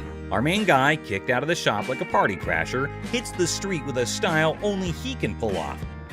It's like a comedy buffet that'll have you grinning like you just discovered the ultimate joke. Get ready for hilarious adventure. Need help? Video, there's this super hyper dude who charges into a shop, making a fuss like it's the biggest emergency. And get this, he decides a random table is his new chill zone. No rules, no worries, just pure wackiness. Get ready to laugh your socks off. Get a load of this to hit the road. But guess what? He's on a whole different planet. Watches. Get ready to giggle. So there's this new lady in the shop who's decided to be a rebel. She goes all sneaky and puts the shop's watches up for sale online without telling, confidently struts away, leaving the staff scratching their heads like, did that just happen? It's a hilarious roller coaster and you won't stop laughing. You weren't as big of a bitch. I was wrong. Excuse me? Get the out of here. Get set to lol. This funny video is like a crazy ride with surprises, silliness, and a hint of madness that'll have you laughing without a pause. The twists and turns make it a hilarious and chaotic experience for anyone lucky enough to catch the shop's wild antics. Brace yourself for a good laugh as you watch the madness unfold in the side-splitting comedy script style video. What did she say? That I am the bitch. Get the out of here. Penny pincher. Get ready to chuckle. This hilarious video is all about a super energetic girl trying to convince her super penny pincher dad to hire more security for their shop. She's all passionate like, "Dad, we need extra protection." But oh boy, her dad's like, "Nah, that's just throwing money away." Adding an extra night security guard is an expense we don't need. Dad, I just don't understand. The funniest part? When the argument gets so wild, the girl pretends to be super angry and storms out of the room. It's silly, it's amusing, and you'll be laughing your socks off at their crazy fight. Every single time I have an idea and I bring it to your attention, he then has to walk in. Hold on to your funny bone. This comedy video is pure chaos when the staff walks out, and surprise, the roof is missing. Peel the roof off? Yeah, they peeled the roof. Yep, someone peeled it away like a giant banana. Imagine the team head scratching in disbelief. Their shop literally got unroofed. The alarm company called. They thought it was a false alarm. Is anything missing? I have no idea. Now, here comes the kicker. They start worrying it might be a sneaky robbery. Cue the panic as they sprint to check the CCTV, hoping to catch the audacious roof peeler in action. Get ready for a laughter-packed roller coaster as they dive into this hilarious investigation. Get ready to laugh in this super funny video. They got 2 guys. So they get through the internet room, jump in. The staff at a quirky shop freaks out when they find out someone peeled off the roof for a supposed robbery. Total chaos, right? So they go all detective and check the CCTV footage. But wait for it. Turns out, not 1, not 2, but 3 guys break in. And here's the kicker. Looks like they grabbed the coat right there and then out. So these guys could have been part of a 3-man team. One of them ends up hiding inside the fridge. It's like a comedy show gone wild, leaving the staff scratching their heads and everyone else in stitches. You won't believe the crazy twist in this comical caper. We got broken into last night. Took it for a coat and ran out. I told you that security should have been here at night. Stolen microphone. The seller, baffled, asked when they were taken off the rack. It's a funny scene of concert chaos turned into a pawn shop jackpot, where microphones become rock star souvenirs, and the friend is the accidental hero of the day. Microphones got picked up from a concert last night. The person insists the microphones were flung into the concert crowd, a spontaneous catch. The seller, eyebrows raised, gets an unexpected call from American Jewelry about missing microphones. It's a classic mix-up where concert souvenirs turn into an unintentional pawn shop investigation, leaving everyone wondering how the microphones took an unexpected detour. I'm from American Jewelry. I have a gentleman down here. A mad girlfriend. Welcome to the whirlwind of pawn shop hilarity. Our unsuspecting star walks in aiming for a ring appraisal and potential pawn deal. Little did they know, they were about to join the ranks of pawn shop legends in a tale of marital madness.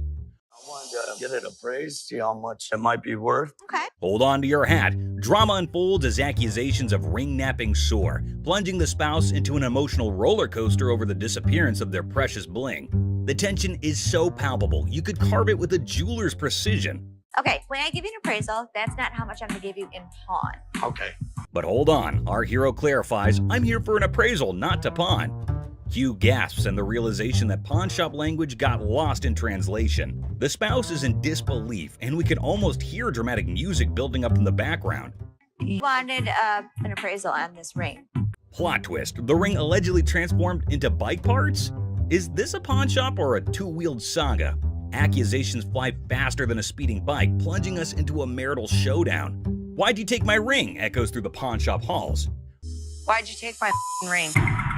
Well, I wanted to see how much it was worth. Our hero is left flabbergasted, caught in the crossfire of accusations and domestic mayhem. I just wanted to know its worth, they exclaim, trying to defuse the explosive situation. But alas, emotions rage on.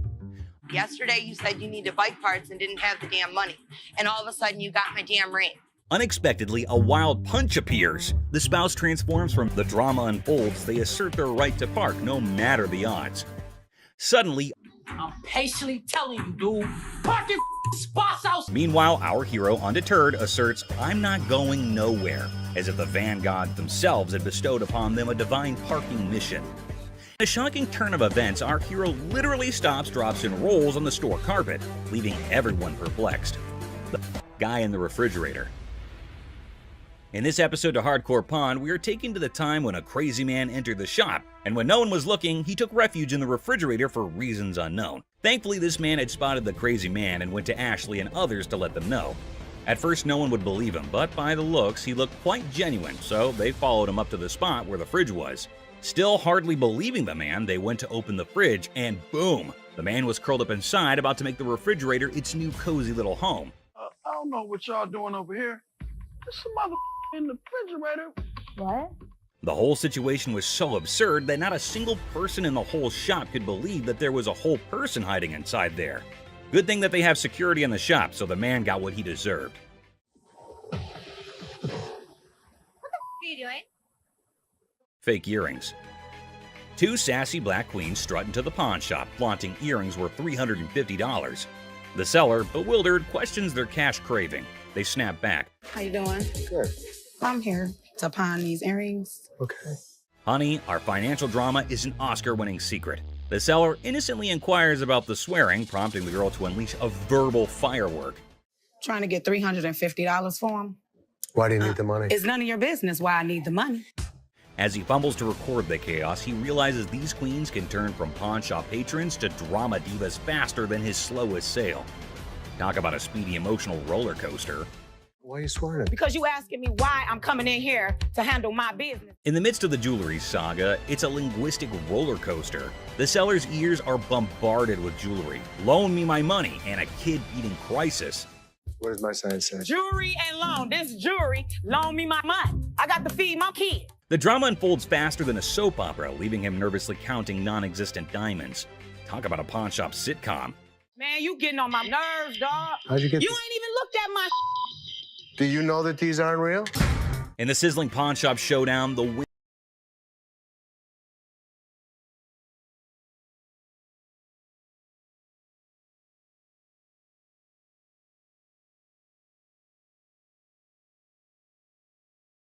comedy gold.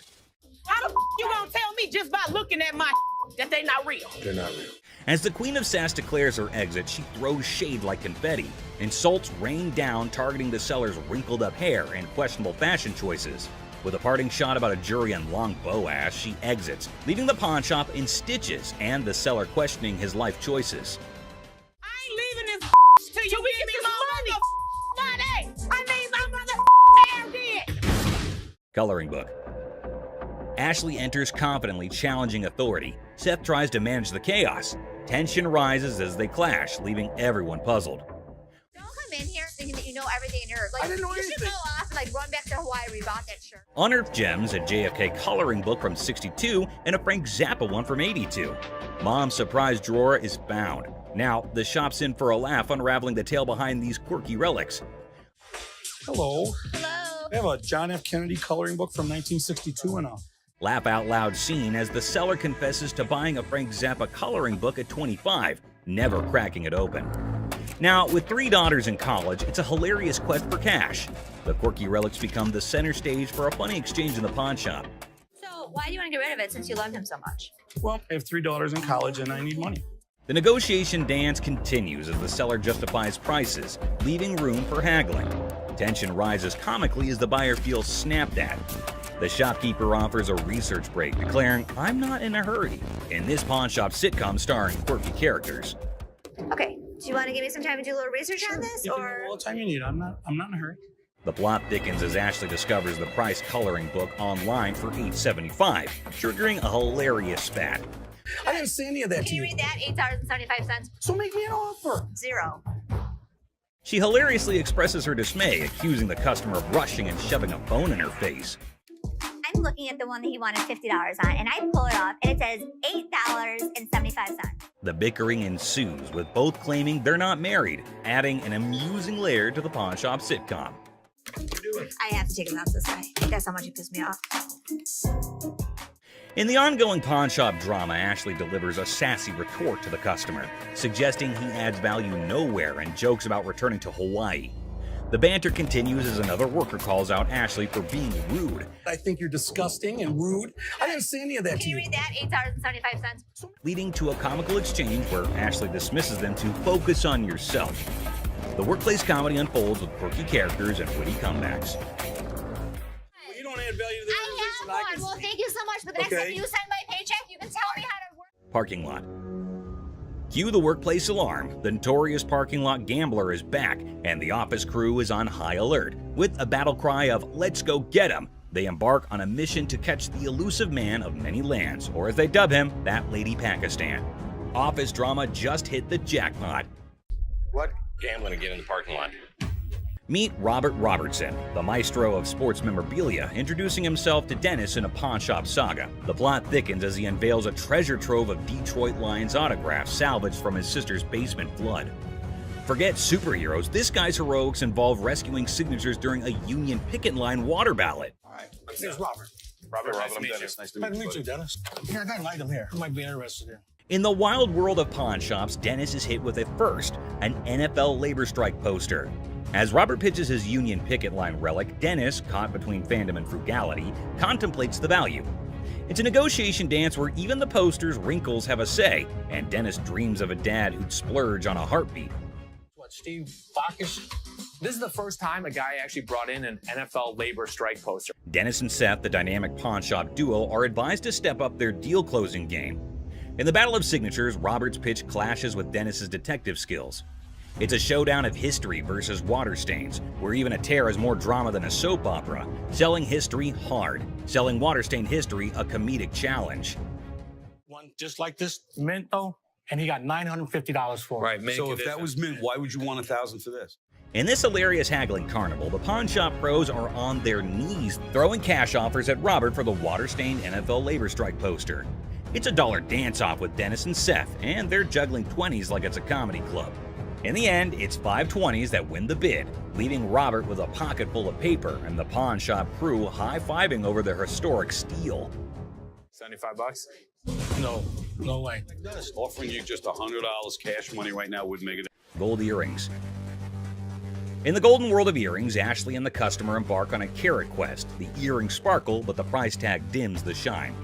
The customer eyeing the digits suggests a hilarious plot twist, an exchange proposal that could turn this jewelry journey into a comedic barter ballet. I was looking for some gold earrings. You are in the right department. In the dazzling dance of earrings and dollar signs, the customer flips the script with an exchange proposal. Ashley, the jewelry juggler, contemplates the weight of the situation, hoping those earrings don't tip the scales against her. It's a hilarious jewelry version of Let's Make a Deal, where carrots and comedy collide. Well, what we can do is I can take those and apply money towards these. In the comedy club of carrots, Ashley drops the punchline, a whopping $500 for the desired earrings. The customer expecting an exchange extravaganza faces the reality check. Okay, so what I can do for you today, I can apply $40 towards these. I paid $500 for those. What do you mean? You can't do an exchange? Ashley, the weight wizard, spills the carrot beans, revealing that these earrings are more featherweight than a dieting hummingbird. It's a priceless jewelry negotiation that has the audience and the scales in stitches. Okay, I can't give you $500. Why you can't?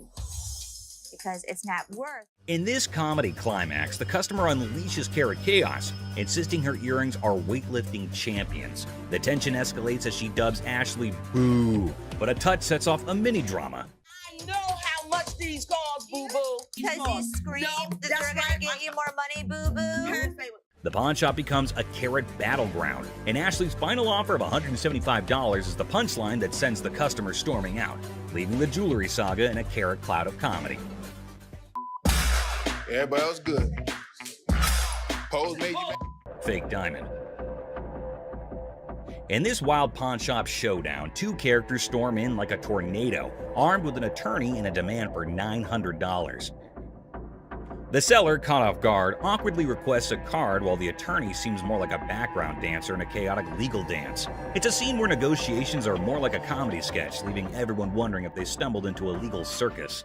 I got my lawyer with me. This is wrong. Show me your card. I don't have a card with me. It's my attorney. Customer unveils a questionable earring, claiming it turned his ear into a rainbow. The seller, armed with skepticism and a keen eye, dissects the earring, declaring it a fake diamond disaster. So what do you want to do today? You want me Can to I get figure my money out? back? You want me to figure out why your ear's turning a different color? Is that a real diamond? Enter the legal cavalry. The customer brandishes a lawyer in the name of mismatched receipts and the ear that turned technicolor. It's a jewelry malfunction turned legal circus, and the pawn shop is now the stage for hilarious gemstone saga. This is not the correct earring for the receipt. Chaos ensues as the customer brandishes a jewelry store receipt like a wizard spell. The attorney, a sidekick in this legal circus, demands a refund for the rebellious earring. The seller, caught in the crossfire, faces threats of escorting and leg knocking, all while insisting they won't budge. It's a legal showdown where the only guarantee is a laugh-out-loud twist around every shiny corner of the pawn shop arena. The earring does not match the description. What you mean? So you saying now I just brought an earring in? The customer, armed with a kaleidoscope ear and a refund demand, insists the seller turn around and walk that butt out the door. The seller, invoking a hint of pawn shop diplomacy, proposes a negotiation dance, but warns, keep your butt back there. Cue the dramatic soundtrack, man, it's a comedy in motion. An evil woman anthem echoing through the pawn shop arena. Get out. Yeah, you know, took my money, just sold me a gold earring. Golden State Warrior ring. I just got engaged, and I heard you had a 75 Golden State Warriors ring, and I was thinking that would be perfect for my fiance. This man came into the shop to buy something, which is odd because most people come into the shop to sell something.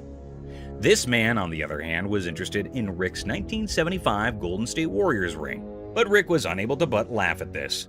Rocco, will you grab me that ring? Sure. That is a brave man that would give his fiance a championship ring.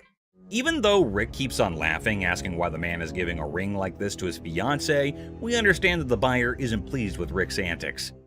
So what I did was I brought pictures of another 75 Golden State Warriors ring.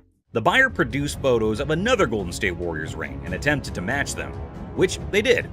Then he asked if it was a genuine diamond and if Rick had checked it. Rick told him that the stone was genuine. Perfect. Have you tested the diamond? Oh, yeah, it's a real diamond. It's a real diamond, okay. The buyer then proceeded to use his own tester to determine whether or not the diamond was genuine, as he was a collector and dealer of sports memorabilia himself. But as he went to test the diamond, it didn't pass. It's not testing. That's because you have a really cheap tester. So Rick stepped in with his own tester, which of course revealed that the diamond was genuine. Even though Rick was irritated by the whole thing, he chose to be courteous to the man. First fine on mine. Okay, I will trust that. The buyer requested for the amount after the ring had been tested, which Rick believed to be $11,500.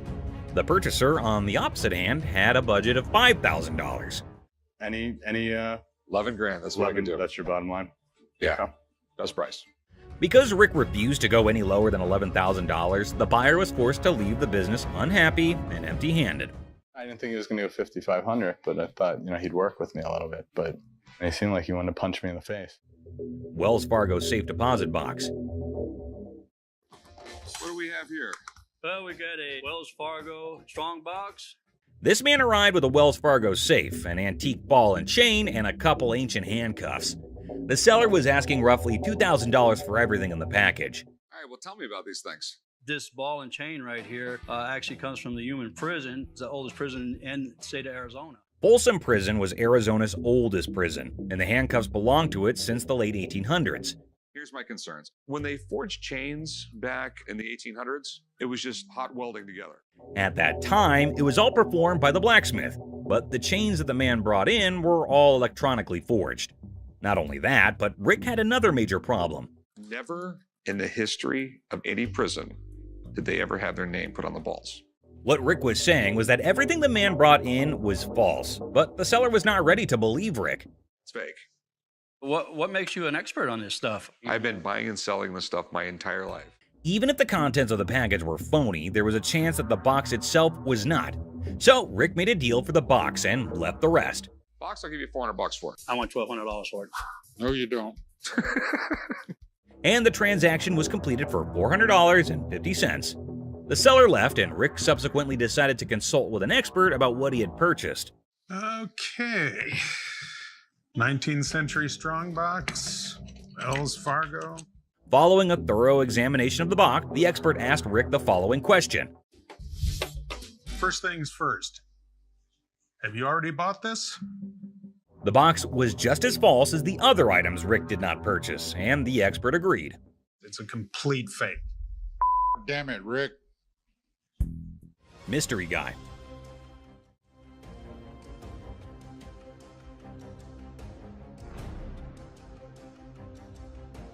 Right there.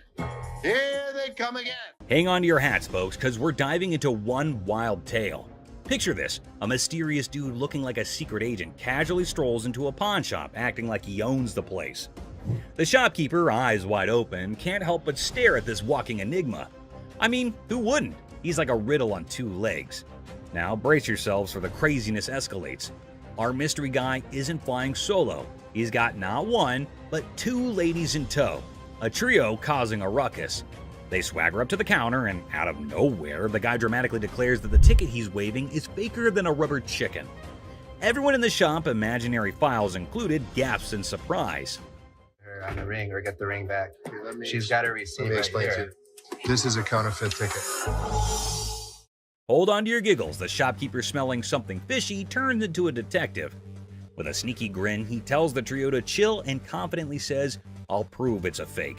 The suspense builds as he brings out the real ticket, examining both like he's some ticket art connoisseur. This is the amount of numbers that are here. Okay. Number 2 is state law mandates. Hold on to your funny bone. The shopkeeper spots the differences quicker than yelling "fake alert" with a big old grin. He declares, "Nice try, folks, but your ticket is faker than Monopoly money." Cue the imaginary mic drop in the background. But whoa, Nelly, the trio isn't throwing in the towel just yet. They get into an energetic discussion, pointing fingers, thrashing arms, and hollering as though they're contending in a yelling challenge. It resembles something out of a sitcom, and you can't resist the urge to chuckle at the idiocy. In the grand finale, our mysterious guy and his partners in crime admit defeat. Looking a tad embarrassed and probably feeling a smidge silly, they storm out of the pawn shop. The shopkeeper, now a hero in counterfeit ticket detection, is left with a bunch of baffled onlookers. And there you have it, a hilarious adventure that's weirder than fiction and funnier than a clown on a unicycle. Comedy gold, my friends, comedy gold. Gun cabinet. Well, it's a desk, but it's not really a desk. It's actually a gun. So what this woman brought into the pawn store was not anything that was common. It appeared to be nothing more than a plain desk, yet it was far more than that. It's a gun desk. Yes, when you push down on the inkwell, a bullet fires out through the trapdoor. When you press down on the inkwell, a bullet fires out through the trap door, and this desk transforms into a pistol when the time comes. If I sell it, that's fine. If I don't, I'm okay with that too. Thus, the merchant visited the business not exclusively to sell the weapon work area, yet additionally to figure out more about it. She needed to realize who possessed it, the way things were utilized, how old it was, and other such data. I was trying to figure out how to open it and had a really good look inside it and said, While hunting for a nice little desk, she came across this one. But when she got it home and attempted to open it up, that's where she discovered it wasn't what she thought it was. I've seen desks with hidden gun compartments, but I've never seen a desk as a gun. Rick thought it was something out of a James Bond movie, and he was so engrossed in it that he forgot he was actually pushing his face against a gun. Do you mind if I have a buddy look at this thing? Because I am just completely lost here. Not at all. Rick believed it was best to have an expert look at it after taking a closer look, so he called one. Gun. This is the gun. What? The master had never seen anything like it, and had no clue about what it was utilized for. Yet, in lieu of what he saw, the master reasoned that it was made somewhere in the range of 1890 and 1910, which was an issue. Even though he couldn't guarantee it, the Pawn Stars may buy it in a gray area. Bring it to a gunsmith and have him professionally deactivate the mechanism. Then it can be legal to buy and sell. The only way to buy and sell it legally is to take it to a gunsmith and have him deactivate the mechanism. Only then can it be simply and legally acquired and sold. I wish I could help you out more. It's just one of those things. Thanks for bringing it in. Oh, you're welcome. Orange Bowl ring. I decided to come to the pawn shop today to sell my Penn State Orange Bowl ring from 1973. This individual then brought in an Orange Bowl ring from Penn State in 1973. He was in the shop trying to sell it since he needed the money for upgrading his house, and he reasoned that it must be valued at least $1,500. Where'd you get this? You know, I went to Penn State and guy down the hall played on the team and he needed some money and I bought it back then. The seller claimed that one of the team members needed some cash and that the only thing he had was that ring. Thus, the man paid him the necessary funds and purchased this ring. You know, it was Jeff Clark. He didn't play too much, but he was an outside linebacker for the team. This particular ring belonged to a linebacker named Jeff Park, who was a member of the squad even though he didn't play much. What are you looking to get out of it?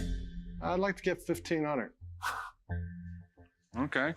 Just as he previously stated, the man wanted $1,500, but Rick needed to examine the situation more carefully before making any moves to get the ring. It was then that he discovered that the ring had a problem. The price is reasonable, but it's illegal for me to buy or sell anything when any identifying mark has been removed on an item.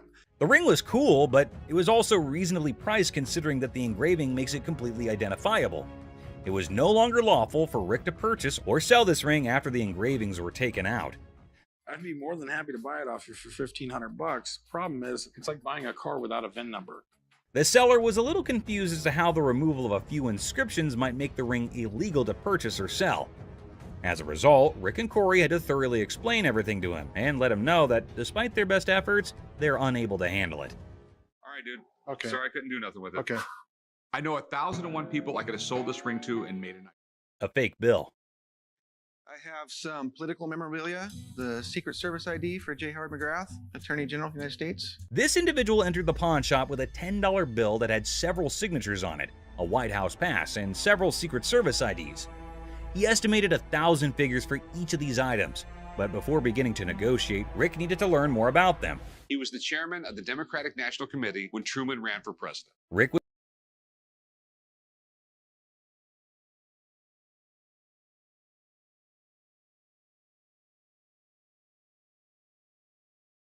You got some neat stuff here, and these three things right here, I really want to get checked out. Rick checked everything and concluded that not just the dollar that the man had brought in was counterfeit. Rick had to see the expert to find out if he could purchase the other items since he had a hunch that doing so might be illegal. You don't want. A counterfeit bill is not legal to own. The expert said that the White House pass and the Secret Service ID were authentic and acceptable to purchase, but the fake banknote was a different thing. Thanks for coming in, Mark. Not a problem. You're the best. Appreciate it. Alrighty. Now that the expert had left, Rick was prepared to strike a deal. Aside from the fake bill, he asked the vendor what else he wanted. Yeah, I'll give you $500. Got a deal. All right. You want to write them up? yeah, sure. The vendor left the store with the cash and the unauthorized bill after the trade was completed for $500. Hopefully he gave the Secret Service the counterfeit bill. Harley Davidson. You got any paperwork I can see on it, or? Yeah, I got the title, but can we negotiate first or something? I mean... Now, Corey's a seasoned pawnbroker, and his spidey senses tingled the moment the seller mentioned paperwork later. It wasn't the gleaming Harley Davidson that raised an eyebrow. It was the seller's insistence on negotiation first, documents on hold. See, Corey's dealt with his fair share of shady characters, and a bike like this beauty attracts all sorts. So with a polite but firm smile, Corey politely pushed back. Paperwork, he said, before we talk about the price. Standard procedure. You got any paperwork I can see on it, or? Yeah, I got the title, but can we negotiate first?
I just got this phone that I bought here like 2-3 days ago, and this don't work. The bell above the pawn shop door jangled, and in walked a man clutching a sleek black phone. He announced, smooth as silk, that this beauty was a recent purchase, now sadly broken. The camera don't work. It keeps freezing and like that. He claims that it's just too irritating to use because the phone freezes frequently and the camera doesn't function. Did you download a camera function? No, it clearly got a camera. Why would I have to download it? When it was questioned if he had downloaded the camera feature, he became very irate. If he's telling the truth, then why does this inspection set him off? And why was he even being questioned about getting the download? That isn't how it operates in any case. You got your receipt? No, I ain't got it with me. I ain't bring it. First of all, we don't sell it. We can decide.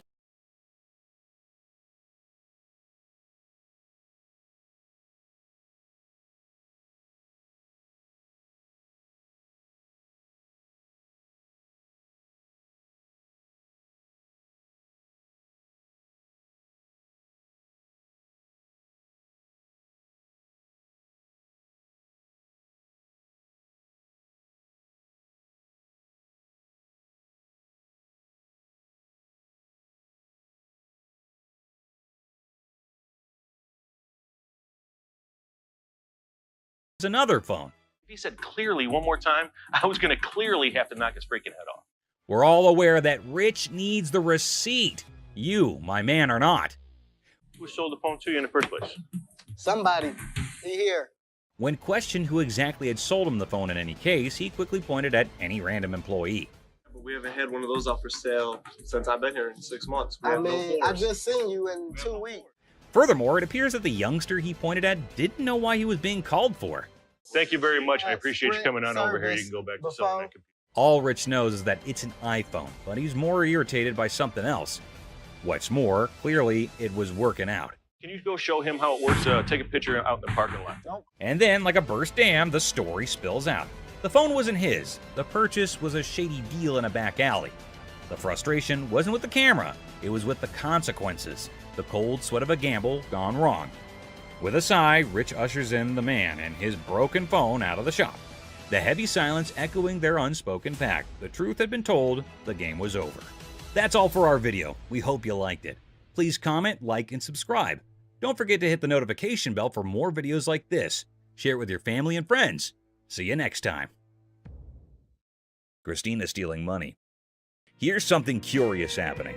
Les seemed to be very angry over that man. Don't know what that man was doing there and what he had done, which made Les angry. Let's see what will happen. Ant stole the leftover money.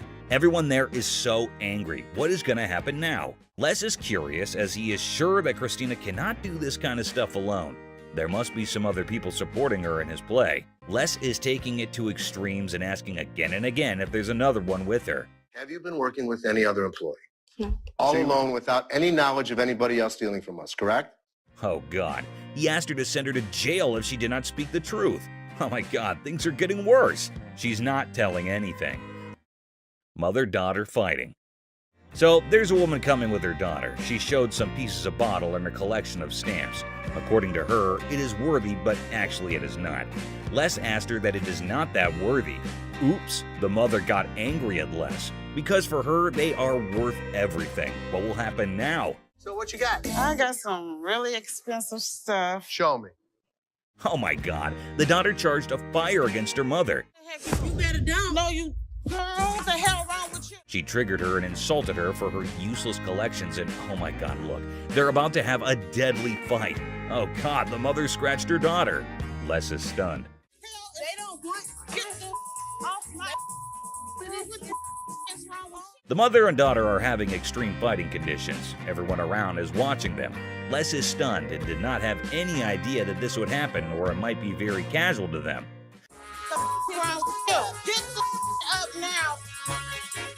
Okay, the guard has been called. The mother is still beating her daughter well and doesn't want to argue anymore. Both are screaming at each other. The security guard is letting them out. Oh my God, how embarrassing and strange it is to see mother-daughter fighting like that. The security guard gets them out and everyone is laughing at them. Astonished Les. I had to intervene. Okay. You don't know who the Man threatening Les. So a man entered the pawn shop and headed straight towards Les. Seems like it would be a happy deal with that cool customer. Okay, the man had an anniversary today, and so both are sharing some joys together. Seth and Les's fight. Les and Ashley seemed to be discussing some serious stuff. Felt like something serious had happened. Giving a 40,000 square foot free-for-all back there? That's no policy. What do you think brought us to here, Seth? But Seth is not getting anything. They are having a fight. Owner of the shop better than him. Les is stunned. Everyone around is listening and is terrified of what will happen now. It's outdated. I can run this place better. I know exactly what needs to be done. I want the opportunity to run this place. Les is going to take everything very seriously. God knows where that anger will lead both of them to. Les is tailoring Seth that he cannot do anything, and without Les, the pawn shop would close. No one can run the shop better than Les, but things are not getting cool. Seth yelled after Les and got out of the cabin. Ashley, listening to all this, is making fun. God, it is not that serious. Well, Les in his anger was constantly getting furious over that debate. Man got beaten by Les. A mess, but he's not stopping. I think he wants to insult himself. It will make things go mad. He is extremely screaming and trying to hit her out. That crazy man is calling death. The guard came trying to beat Ashley and getting over her. I need my money. What you so mad for? Go ahead. Man, they took my money, man. Today we've got a wild ride for you on Hardcore Pawn with some idiots. Get ready for a roller coaster of laughs, absurdity, and unexpected turns on this episode of Hardcore Pawn, where the ordinary becomes extraordinary. A $3 bill. Hi, excuse me. Yeah. Hi, I'm looking for a watch, maybe about $100. I got $100 to spend. Well, well, well, look at this drama unfolding in our favorite pawn shop. A woman struts in like she owns the place. The owner, trying to impress her, showcases some bling, and she's all ears. It's like a weird dance of possessions. That's really pretty. It's really Looks pretty. good on you. It was 100. 100? I'll take it. Okay. Things are heating up. The woman, feeling all high and mighty, wants the pricey watch. Negotiations are on, and after some back and forth, she says yes. Cash time, right? Wrong. Now we add tax on that. It's gonna be 106. All right. Here. Hold up, the plot twist is here. She pulls out a gift card worth $100 and thinks she's the queen of the Pawn Palace. The owner's face? Priceless. She's like, lady, are you serious? These are not our gift cards. What would you call it? It These says are preferred customer. No snap. The owner ain't buying it. He accuses the gift card of being faker than a $3 bill. Trauma alert. The woman's in denial, insisting it's legit. This is better than a soap opera. Fly $100 on it. That is not our gift card. And now, ladies and gentlemen, we've got a full-blown showdown. The owner versus the woman. It's like a bad reality show. She's trying to swipe that card. He's not having it. Cue the verbal fireworks. Okay, I'm not about to lose, Hold on all one right? second. Let me explain this I'm to her. not about to lose. I want the watch. Turn around and swipe. The tension is thick, and so is the irony. The woman's yelling, the owner's smirking. It's like a comedy sketch gone wrong. This fight is going in circles, and I'm here for it. You the ugliest two sisters I've ever seen in my life. Finally, someone with common sense. The owner kicks her out like he's escorting a misbehaving guest from a party. She's asking for directions like she's lost. Well, she kind of is, lost in her own questionable choices. No, I'm gonna get my money. Hey, Byron, show her where the money's at. My money. He's gonna show you where the money's at. As she's thrown out, she's hollering about fraud and wanting her money back.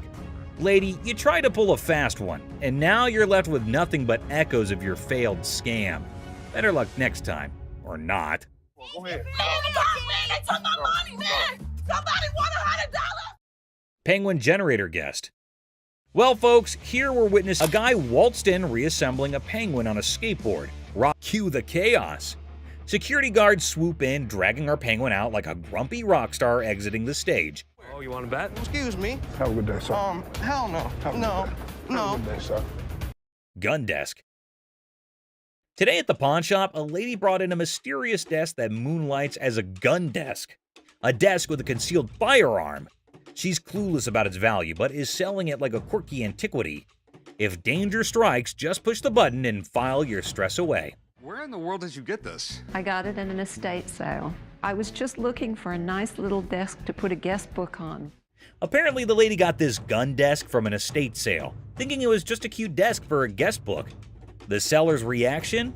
He's seen hidden guns in everything. Swords, canes, cameras, but a gun-disguised desk? It's like 007's DIY project gone wrong. You're really not going to stop anybody if you shoot them in the thigh with a small 22 like that. Well, it's not even a regular 22. It's a 22 short or something it looks like.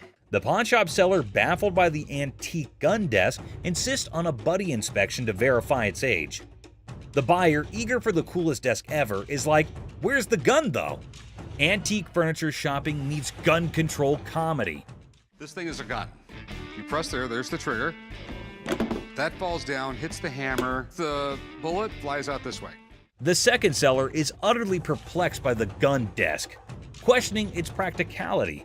He's pondering who would buy a tiny desk with a hidden firearm.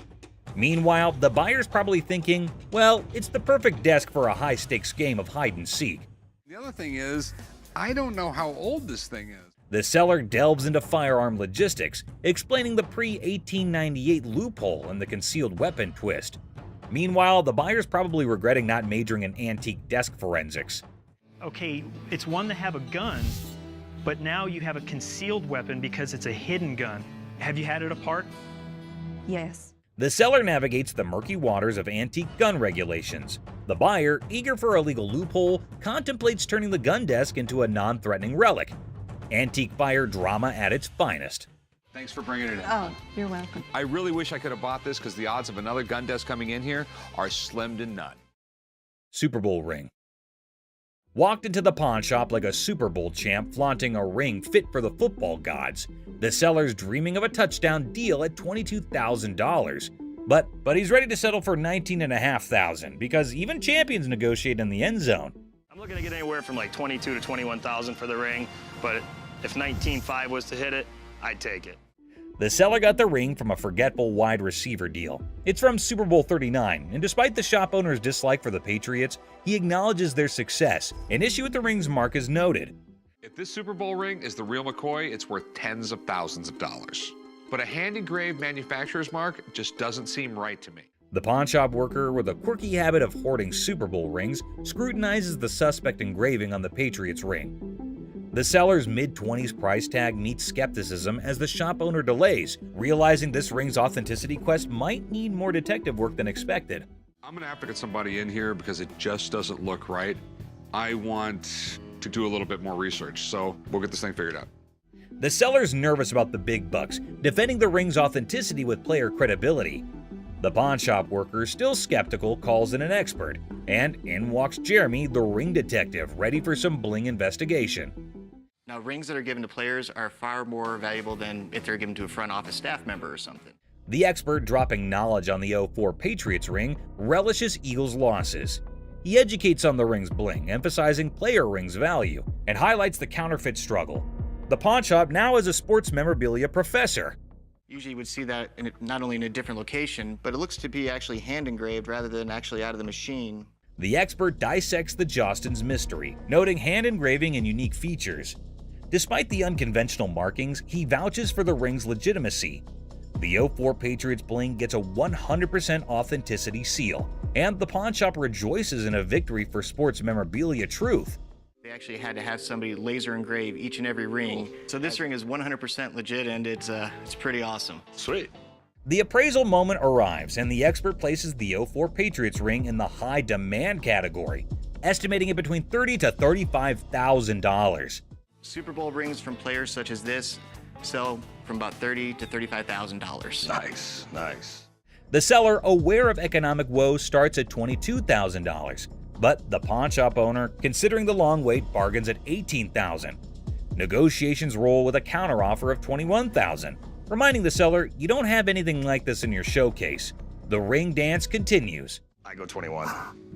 You don't have anything like this in your showcases. I know you have a Patriots ring, but you don't have that Patriots ring. After intense haggling, the 04 Patriots ring lands in the pawnshop owner's possession for $20,000 cash. Family banter erupts over the new addition, turning it into a $20,000 paperweight threat. The ring battlefield unfolds. I'll give you 20 grand. Pass. 20 grand. Cash.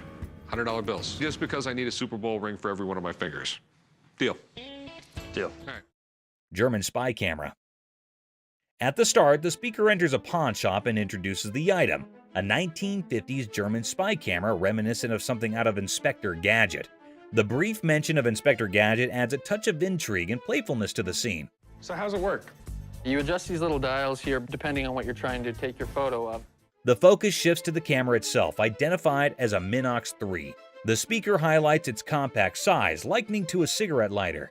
If you give a 10-year-old a camera and say it's not just a camera, it's a spy camera, it probably got you out of your parents' hair for a couple hours a day. Oh, yeah. The customer expresses the purpose of their visit to sell the 1950s Minox 3 spy camera. The stated price expectation is around $150, indicating the perceived value of the vintage device. With all this on there, it makes it completely illegal for me to have anything to do with it. Chopper loan negotiation. So how can I help you? Yes, I got this. I can help him. I got it. How do you think you know more about silver than I do? I know how to price it. I know exactly how to. In a high-stakes confrontation at a jewelry counter, emotions flare as two individuals argue over expertise. Tensions rise with each claim about pricing silver, creating a chaotic scene. $30,001. No, it's not the $1. 30 grand. I'd like to say yes. Listen, 40 or 20. Let's slip a coin. The scene shifts to a pawn shop where negotiations over a custom-made chopper motorcycle take center stage. The owner seeks a loan, facing financial struggles and desperate circumstances. What are you doing? What you got? See if I can get a loan on my chopper. It's a 113 motor. The motor alone was $7,000. The stakes rise as a coin flip determines the fate of a $20,000 loan for the chopper. The tension escalates, showcasing the unpredictability of financial decisions and the impact on the customer's life. I've seen a lot of motorcycles come in here, but I've never seen one like this. Okay. I need about $10,000. The focus shifts to the custom chopper's specifications and sentimental value, highlighting the emotional connection due to the brothers' craftsmanship.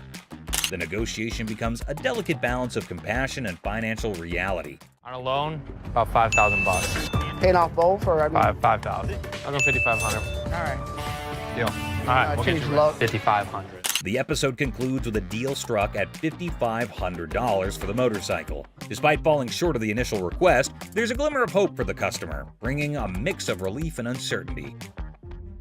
Misguided price pursuit. Look at that. Is it real? Well, you gotta pull this. Pull that. Try pulling that. I don't know how much that is. You got nothing. Two black women enter a pawn shop and discover a game machine. Excitement turns to disappointment as they realize it's for entertainment only, not for winning real prizes. This is a toy. That's a toy. It's a toy. This is here for the You're the manager. I'm the man. Nice. You're not gonna get it. The atmosphere intensifies as the women express their displeasure, demanding a prize from the machine. The situation escalates and the guard steps in to address the misunderstanding. Let's go out. Well, just keep walking, man. Keep walking. Don't tell me what's going on. Come on. Y'all out of order. The conflict peaks as the women continue to argue for a manager's intervention. The guard ultimately expels them from the pawn shop, concluding the incident. Bubble hockey. Bubble hockey. Detroit Classic. I'm thinking $2,500. How much did you pay for it 10 years ago? $3,500. A pawn shop encounter unfolds as a customer eyes a bubble hockey game. Negotiations kick off with the customer seeking $2,500, but the pawnbroker questions the value. Under $1,000. Maybe we work out a little game. Winner gets the price. 900 if you win, 500 if I win. Oh, can't do it. The negotiation continues with the pawnbroker proposing a lower price, suggesting a gaming duel to determine the final cost. The customer hesitates, seeking a higher amount. $100 out of this thing. 16 you win, 400 I win. All right, I win $1,600. The game begins and the customer dominates the bubble hockey match, securing a convincing victory. The pawnbroker acknowledges the expertise and adjusts the evaluation accordingly. Let's go. And I know I'm gonna win this bet. These aren't those $1,200 ones? The conclusion sees the pawnbroker acknowledging the high value of the game, recognizing it as a genuine classic worth $2,500. The customer prepares to complete the transaction. Wrestling trunk triumph. We have a champion item for you today. I think I got your new bathing suit over here. I don't think that's my size or my style. The episode presents champion-level memorabilia, wrestling trunks worn by Titus O'Neil during Money in the Bank. Banter between the pawn shop staff sets a lighthearted tone. Well, these are wrestling trunks. Okay. Are they worth anything? So where did you guys get these? From a buddy of mine shortly after the show. Negotiations unfold as the seller details the trunk's origin, worn by Titus O'Neil and his college football background. Price discussions ensue, involving humor and strategic bargaining. Oh, how much are you looking to get? $1,800. Are they worth that? What do you think about 800? What about 14? Money at $1,000. Go for it. You have a deal. All right. The negotiation reaches a climax as Chumley proposes $800, leading to an amusing wrestling-themed banner. The final agreement settles at $1,000, and the seller agrees to the deal. And you sure this is like real and everything? Yeah. But you're sure they're real? 110%. Concerns about authentication arise, with reassurance that the trunks are genuine. Rick, the pawn shop owner, decides to break even on the purchase and seeks dinner in return. I'm gonna go look at stuff I understand. I thought you might want to put this back in your collection. Absolutely. It was my first WWE Championship match, and I won the Tag Team Championship. Titus O'Neil makes a surprise entrance at the restaurant, sharing the backstory of the trunks and their historical significance. The emotional reunion adds a personal touch to the transaction. We bought them for $1,000, so if you just let me break even and give me dinner, I'm good. Got me a little black bag and everything. Look at that. The episode concludes with Titus O'Neil expressing gratitude, and the pawn shop staff excitedly anticipates dinner. The atmosphere remains lighthearted, emphasizing the unique experiences of the pawn shop.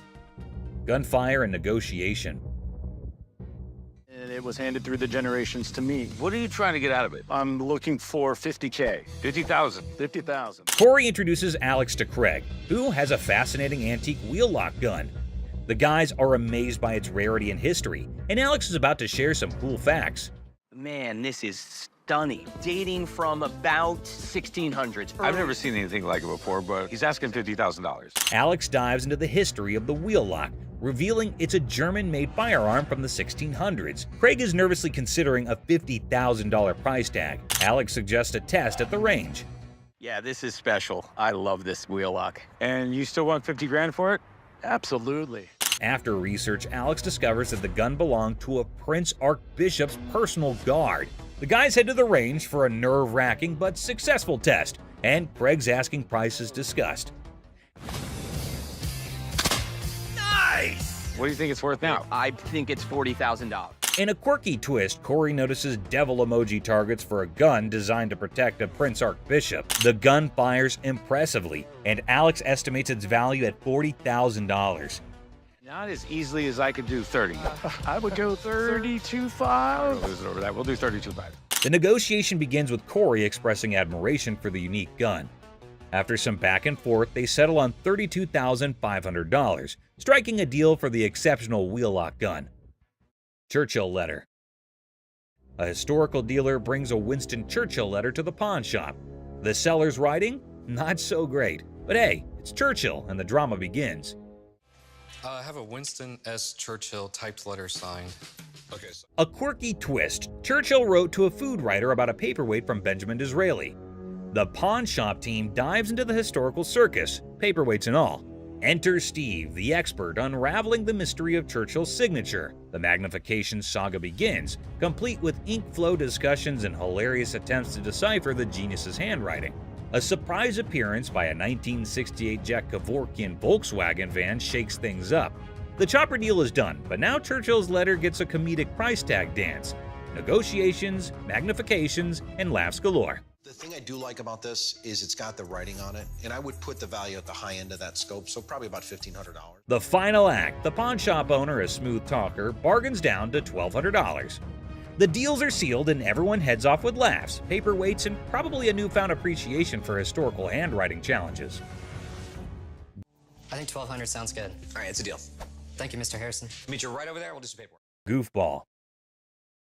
Our tale kicks off with a grinning goofball strutting into a watch shop, exuding joy like he just hit the jackpot.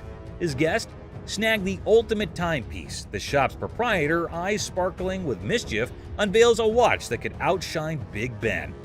Our hero, wide-eyed like a kid in a candy store, marvels, "Wow," treating it like a time-traveling marvel. But oh snap, it's tagged at a hefty $75. Cold, hard cash, not Monopoly money. Undeterred, our bold hero eyeballs another watch, a jaw-dropping $599. His face? Priceless shock. Unfazed, he blurts, "Yes, I want it!" Then comes the knee slapper. He pulls out a crumbled $2 bill. The shopkeeper holds back laughter, educates him.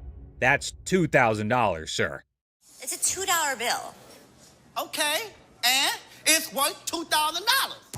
You can practically see the gears in the guy's noggin spinning, desperately seeking a way out.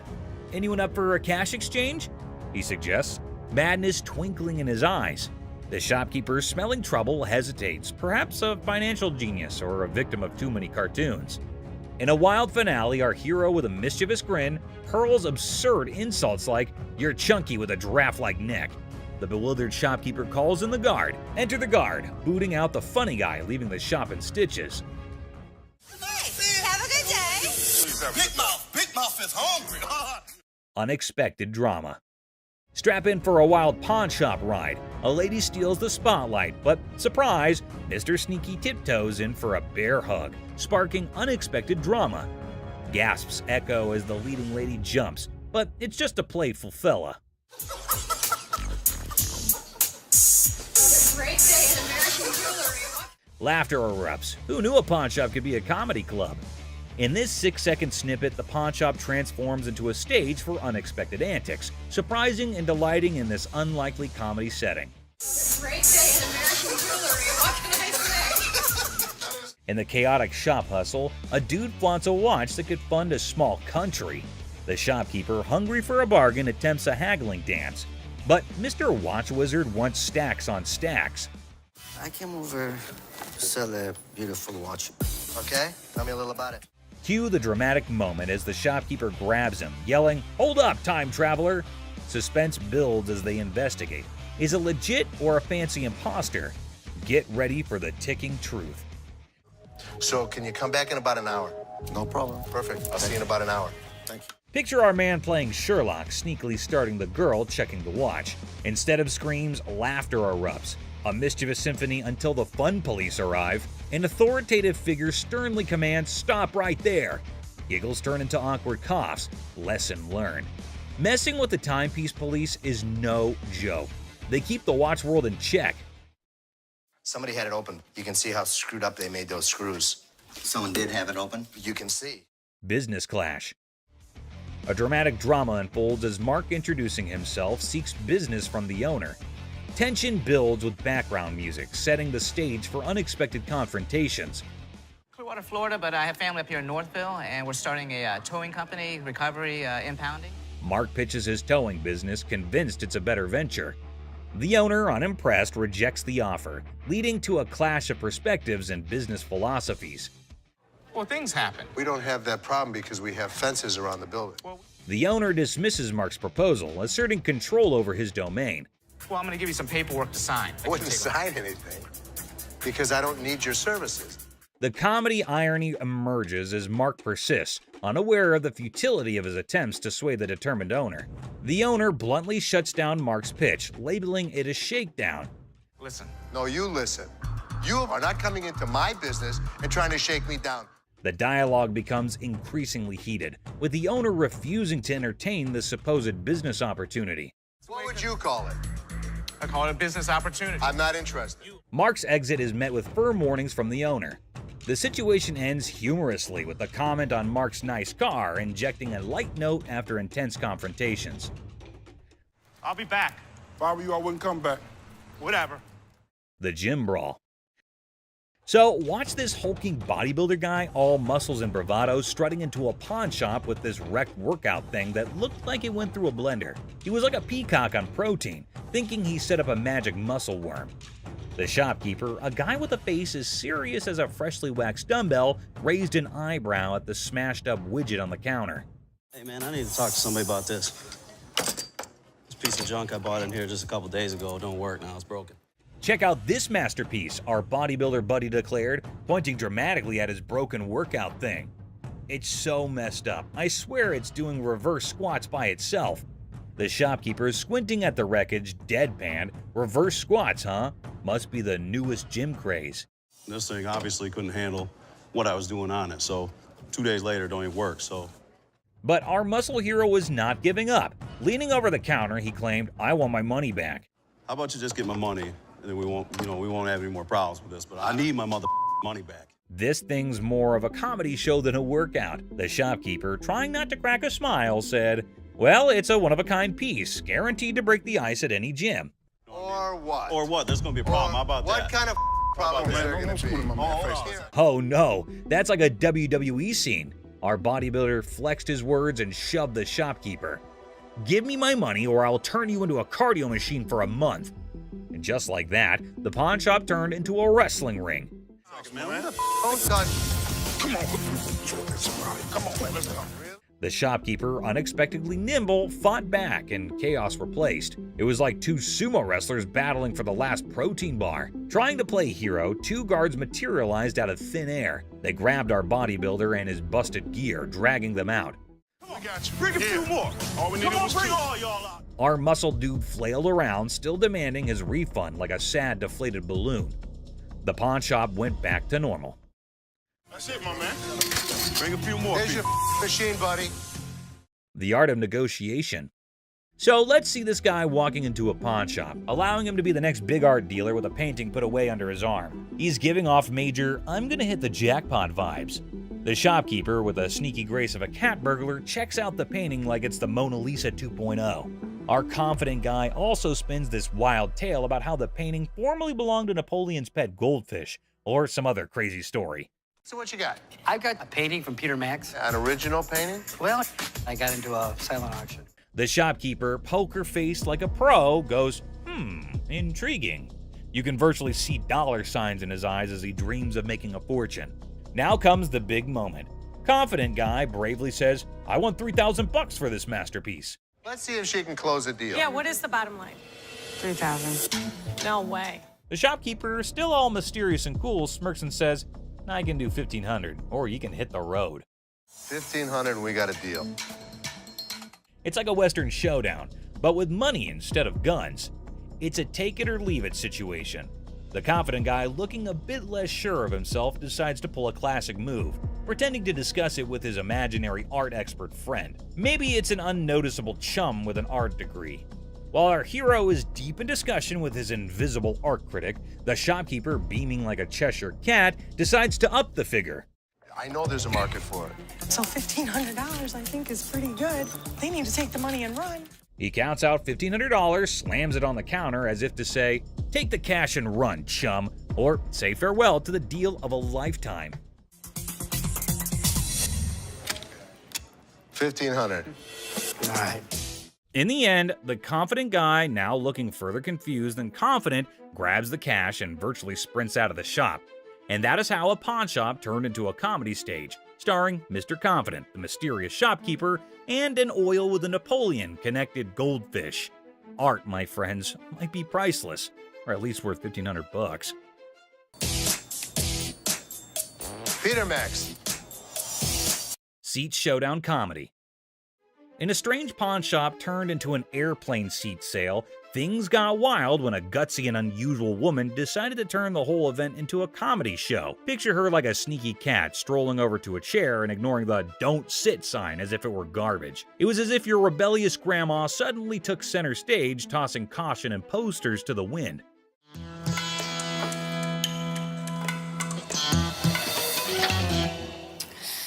Then in comes the lady running the shop, armed with politeness and a simple request for the lady to give up the seat.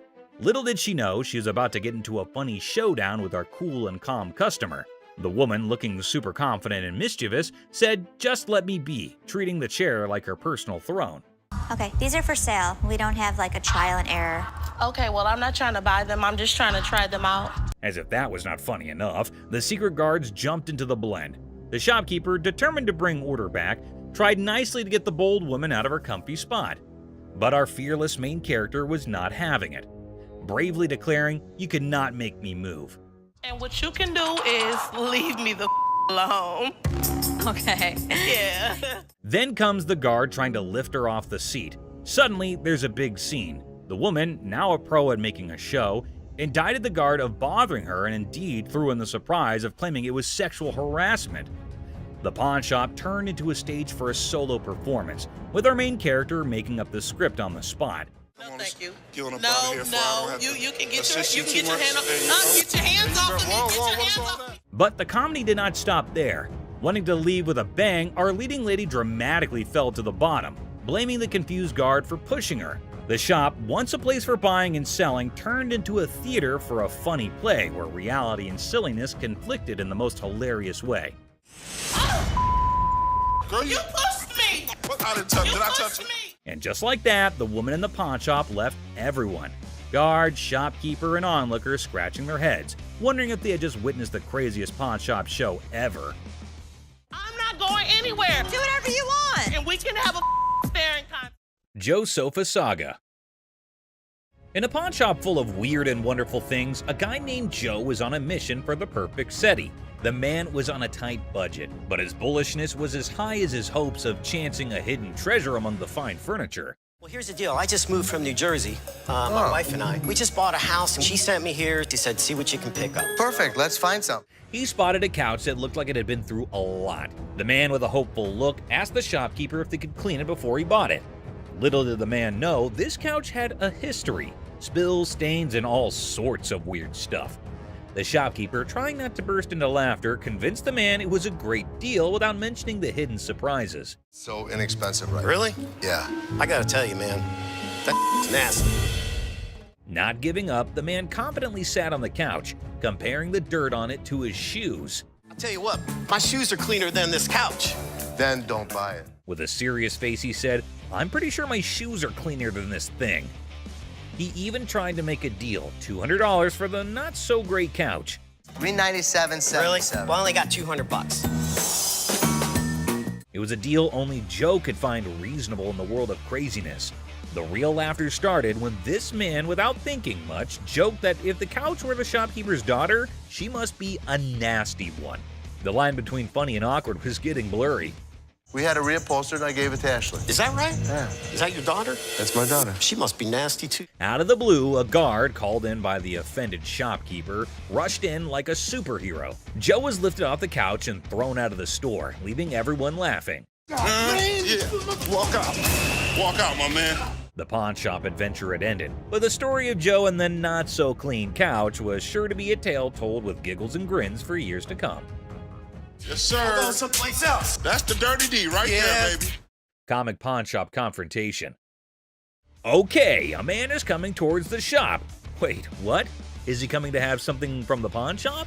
The man asking about her daughter means how creepy it is. Hello, I need to pick up some stuff for my daughter. Is it in pawn? Yes, ma'am. Laughter begins. Everyone around is intrigued to know what had happened to this man. Oh, another man entered into the argument. Let's see what would happen. Man accusing the shop owners of stealing.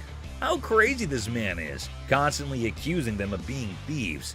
No, I want the stuff. Yeah, but without the ticket, we can't give it to you. The man is constantly infuriating them and sees he has come out the carbon. Who knows what will be the end of this nonsense fight? Oh, they're about to have the piercing argument. I'm here, I want the stuff now. And what's he gonna do? The man called the guard to throw him out, but see, the man is not in control. He is constantly arguing and challenging them without knowing the fact of the danger he's really in. Oh God, he's challenging the massive guard! The guard stopped him and said, "Don't touch me," but the man was not understanding. Hey, I ain't scared of him! Is he serious? Calling his death to come earlier. The guard, in his fur, sent the man out. The really funny moment for all because the stupid man in his arguments really put him into account. Hey, you can't get... Hey, I want my stuff! I tell you what, big boy! Hey! Battle for sanity. Well, folks, take a look at the pawn shop's front yard. It's like a bustling highway out there. The crowd has formed a lane longer than my grandma's stories. And guess what? The sanity levels are off the charts. It's like a contest for who can stay the sanest. Now, hold your horses because here comes the geniuses. These folks are more interested in the pawn shop than a cat in a laser light show. Well, he's from California. Look at all these idiots. They've gathered like it's the grand opening of the Pawn Shop Olympics. What's the big attraction, you ask? Maybe they're expecting a magic show, or perhaps the pawn shop secretly giving away free wisdom. Or, here's a wild thought, they're gearing up for a full-scale aggression mission against the poor souls inside. Watch out, world, we've got a pawn shop revolution on our hands. Stay tuned and remember, in the pawn shop chaos, sanity reigns supreme. Good luck, brave souls. That's nuts. Clueless heist hijinks. Well, howdy there, folks. We've got a Lone Ranger in the pawn shop, sipping on his secret drink like he's the king of mystery. Little does he know, he's the star of a hidden camera show. Talk about being clueless and camera shy. Hold your horses. Looks like our man might be plotting some grand heist, doing his best Sherlock impression. He's scouting the joint, probably trying to find the perfect spot for his not-so-genius plan. But wait, he's still in the game. What on earth is he searching for in the pawn shop? Maybe lost treasure for his car keys? The suspense is killing me. Oh dear, he's now at the other counter. This fella is like a headless chicken wandering around without a purpose. Somebody give him a map or a snack at least. Buckle up, folks. Our wannabe detective just upgraded to a full-blown thief. Watch him waltzing around planning the perfect crime, and bingo! He pulls off a smooth exit, leaving the scene like he just won a game of hide-and-seek. Hold your belly laughs, our genius thief is back on camera, sneakily hiding his loot in his trousers. Smooth moves, my friend, smooth moves.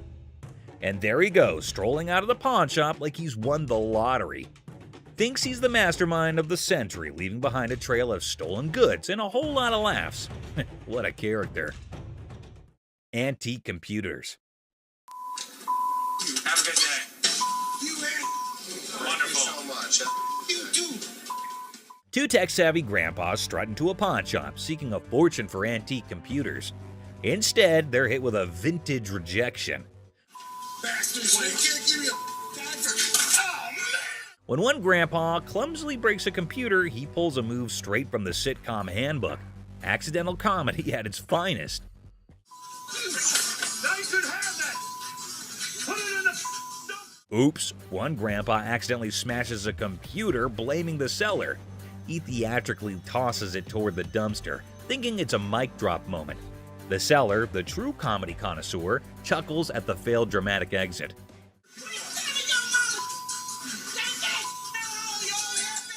Here comes the queen of sass. A lady emerges roasting the old hillbillies and offering them an A-grade exit.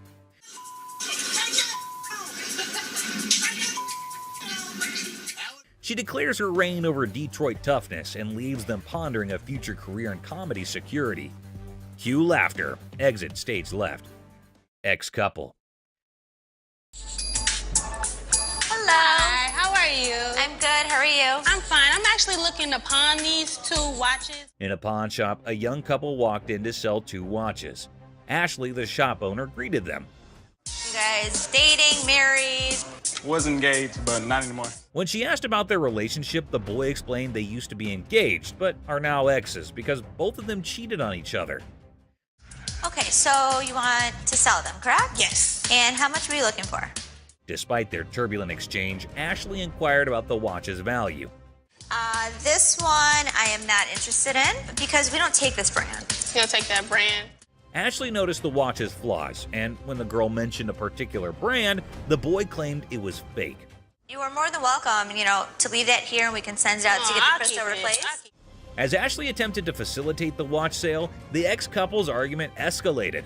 Oh, what's she talking to? We ain't got all Were you day. talking to him? No, you weren't. Shut up. The situation took an unexpected turn. You never had no life before me. I won't. You never had no life before me. Girl slapped the boy, turning the pawn shop into a battleground of emotions. Had no life before me. Let's go. Let me go. Let's go. Let me go. The situation escalated post-slap as the boy, fueled by anger, forcefully dragged the girl outside. I walk outside and the lady comes back for her watches. I wish you luck. Ashley returned the watches to girl by going toward them and wishes them good luck. Shark costume.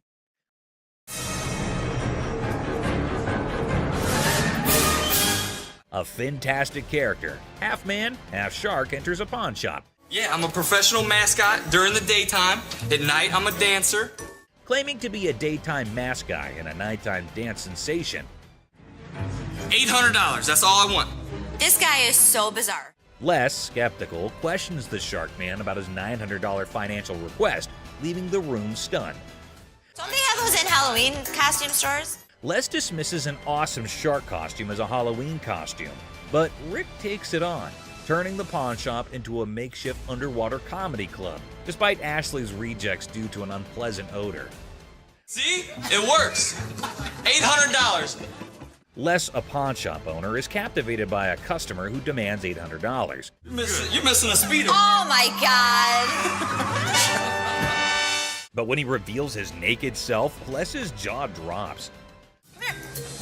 Hey, where's Ashley going with the naked guy? Tom, between amusement and disbelief, Les performs the quickest eviction in pawn shop history, leaving the customer high and dry. Ching Chong TV. Girlfriend's about to fly back home without me. I have no money. It's the only way I'm gonna be able to go. Right. I want $200 for it. 200 for that? A hat-wearing kid strolls into a pawn shop, hoping to score $200 for his TV. The seller, feeling frugal, counters with a generous $15. What brand is that? Ching Chong. The boy, trying to lighten the mood, drops a Ching Chong brand joke, turning a place into a comedy club for skeptical sellers. 200 for that? Yeah, never gonna happen. 13-inch TVs, I sell them for $15. Our persistent TV peddler keeps pushing for more cash for his 13-inch Marvel, but the savvy seller sticks to his guns at $15. Come on, please. I don't want to get stuck in a tray. The boy, desperate to impress his TV-loving girlfriend, gets sadder than a clown without his makeup. Girlfriend's about to fly back home without me. I have no money. It's the only way I'm gonna be able to go. Right. I want $200 for it. 200 for that? The seller, unamused, directs him out, ensuring love won't cost him more than $15 today.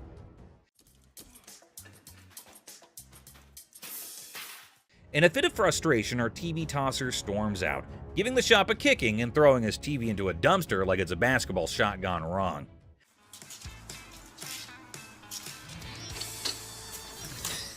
The seller, shaken but not stirred, mutters, "Idiot," and commands him to exit. You're gonna make me leave? Pretty much. Get the f out of here. Get off my property. Asserting his control over the TV-tossing theatrics. It's a dumpster-diving comedy masterpiece in 3 acts.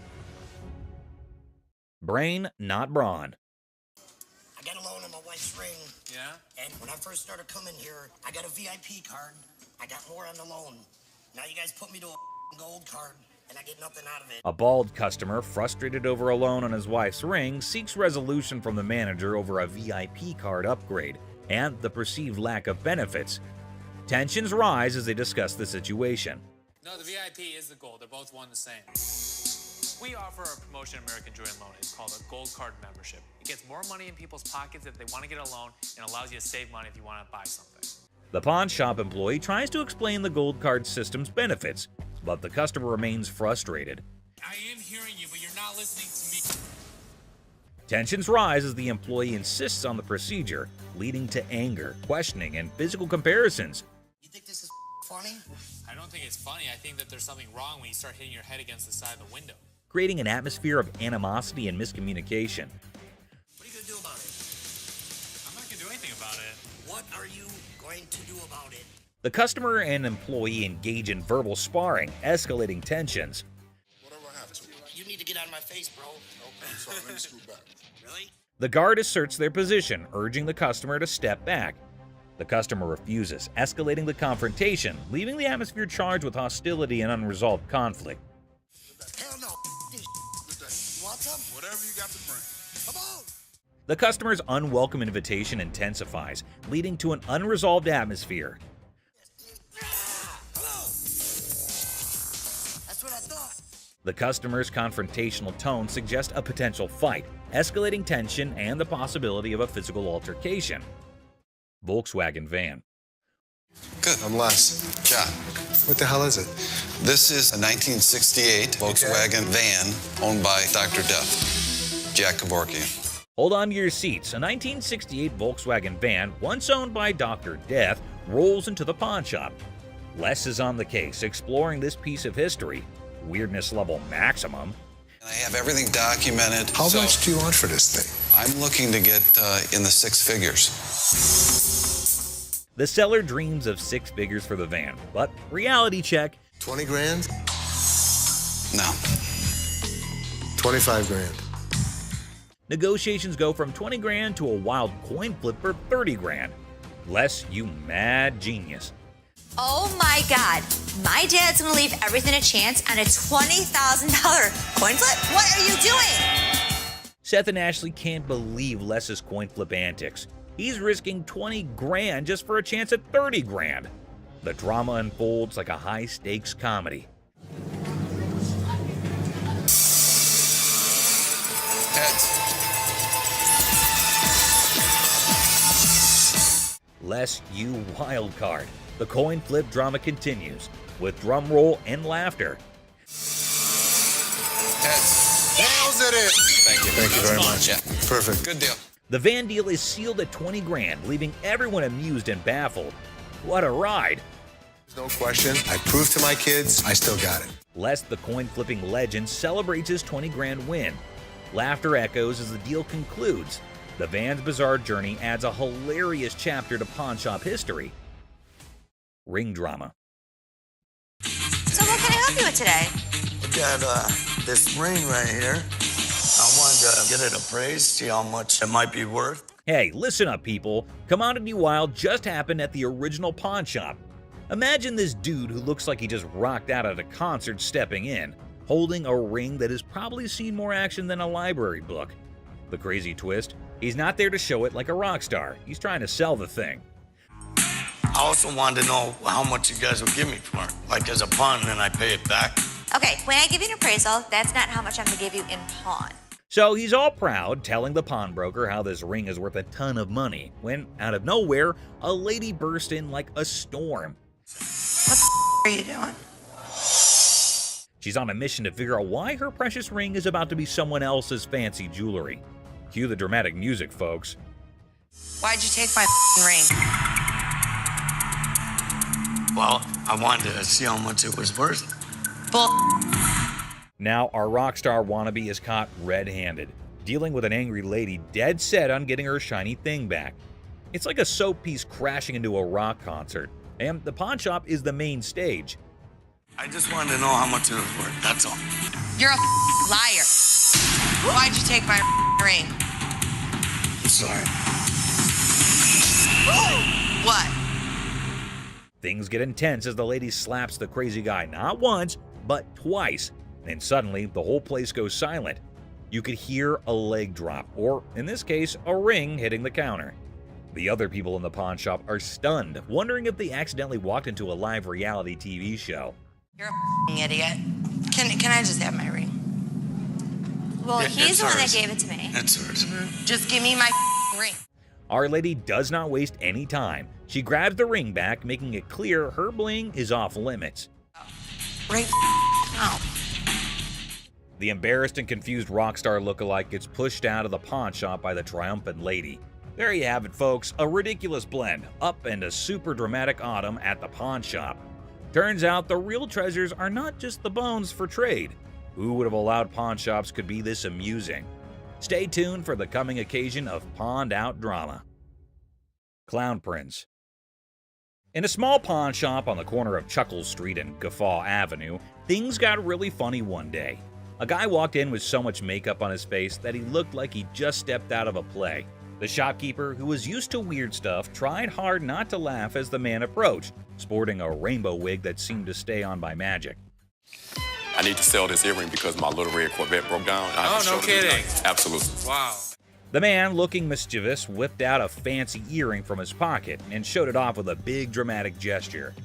The shopkeeper, holding back a laugh, checked out the earring like it was some royal treasure. You know who I am, right? No. Who are you? You don't know who I am. But actually, it looked more like a toy you'd find in a cereal box than something fit for a king. 1,000. I'm just asking for 1,000 just to get my limo.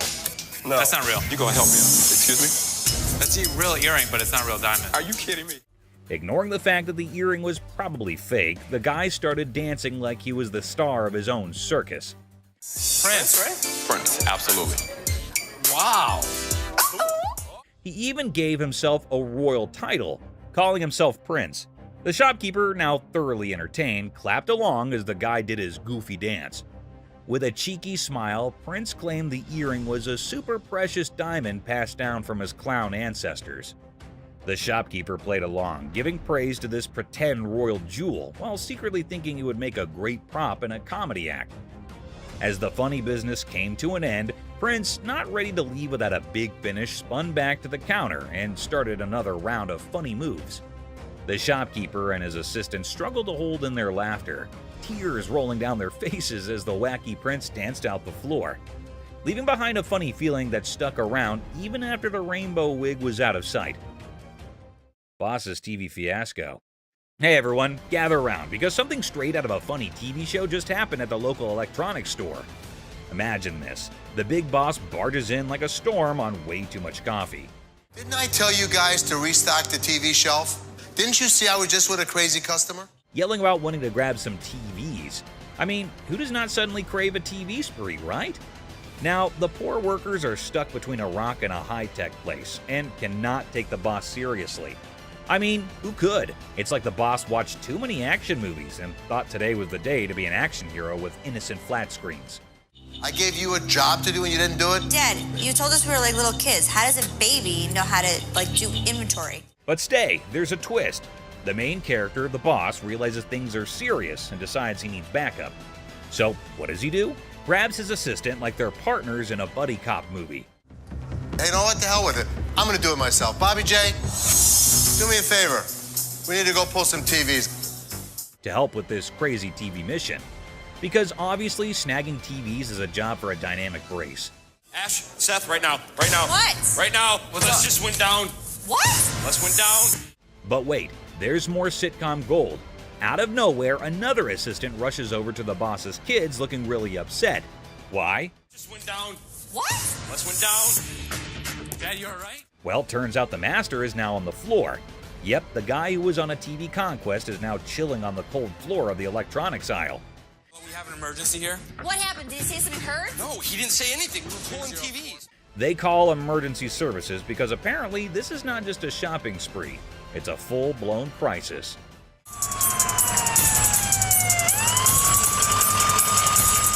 And then comes the ambulance. The daughter dramatically points at the approaching rescue vehicle, as if it's the hero cavalry coming to save the day. My dad's always been the strongest person I know, and right now he's completely helpless. I can nearly hear the wacky sitcom music playing in the background. It's so crazy, snaggletooth, and, well, just another day in the unpredictable sitcom that's real life. Stay tuned for the coming episode. People more adventurous with the boss and his search for TVs are coming your way. Crazy Store Comedy. What's up, Grandpa? Where's your costume at? There. Corey, that's not a costume. In a super silly store, there's this hilarious pair that could out-funny any comedy show. Watch this, an old grandpa wearing a hat that is seen way too many times, with a black band covering one eye. Right beside him is his son, with a hairband that seems to have its own crazy magnetic pull. A mix of colors that should not make sense on air.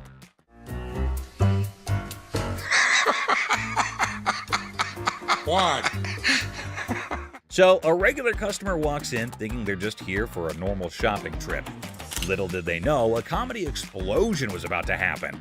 The first person they notice is the son, and they burst into laughter. "What on earth are you trying to be?" they ask, still giggling from the unexpected fun. What are you supposed to be? It's obvious I'm Justin Bieber, America's heartthrob. With a serious face, the son proudly says, "I'm claiming to be Justin Bieber, the American singing sensation." The secret? It's all in the hair. The customer laughs even more, realizing these two are a riot. Roy Rogers? I'm Rooster Cogburn from True Grit. But the real comedy star is Grandpa, strutting around like a rooster king. Feathery hat, confident crowing, he is turning heads. The customer, almost out of breath from laughing, asks, "What is your grandpa pretending to be?" Slightly holding back laughter, the son answers, "He is the legendary Rooster Kern. Shows up once in a lifetime to make people laugh." Go yourself. Antoine, what are you supposed to be? The world's biggest baby. Just when effects seem crazy enough, another character appears. A guy dressed like the world's biggest baby. The customer, nearly crying from horse laugh, realizes they have hit the jackpot of comedy. In this shop of customer craziness, laughter is the currency. These funny characters are the kings of comedy, making everyone laugh and showing that occasionally the best service is the one that comes with a big dose of funny. Pawn Shop Riddles. Look how stupid this question on Pawn Stars is. In this hilarious rant, the speaker dissects a seemingly absurd question about fake items in a pawn shop. A over 1,000, B over 5,000, or C over 10,000. The logic behind the options A, B, and C is dissected with comedic frustration. Well, if the answer's C, the answer's also A and B. Because if it's over 10,000, it's also over 5,000, it's also over 1,000. The speaker expresses disdain for the question, claiming that if the answer is C, then A and B are also correct. I mean, most of the shit that comes into the pawn shop has got to be fake. They've been in business for years and years and years. The absurdity of the question and the presumed obviousness of the answer are highlighted. God, what a stupid question. The speaker ridicules the question's simplicity, asserting that there's no way to get it wrong. The tone is sarcastic as they emphasize the lack of challenge in the question. Anticipation builds as the speaker eagerly awaits the genius-revealed answer. The expectation is set for a straightforward solution to the seemingly senseless question. The speaker's reaction is a mix of frustration and amusement as the answer confirms the over 10,000 scenario. The comedic exasperation with the question's lack of complexity is evident. That's all for our video. We hope you liked it. Please comment, like, and subscribe. Don't forget to hit the notification bell for more videos like this. Share it with your family and friends. See you next time.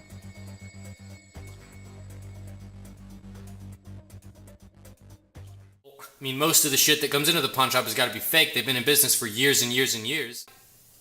God, what a stupid question.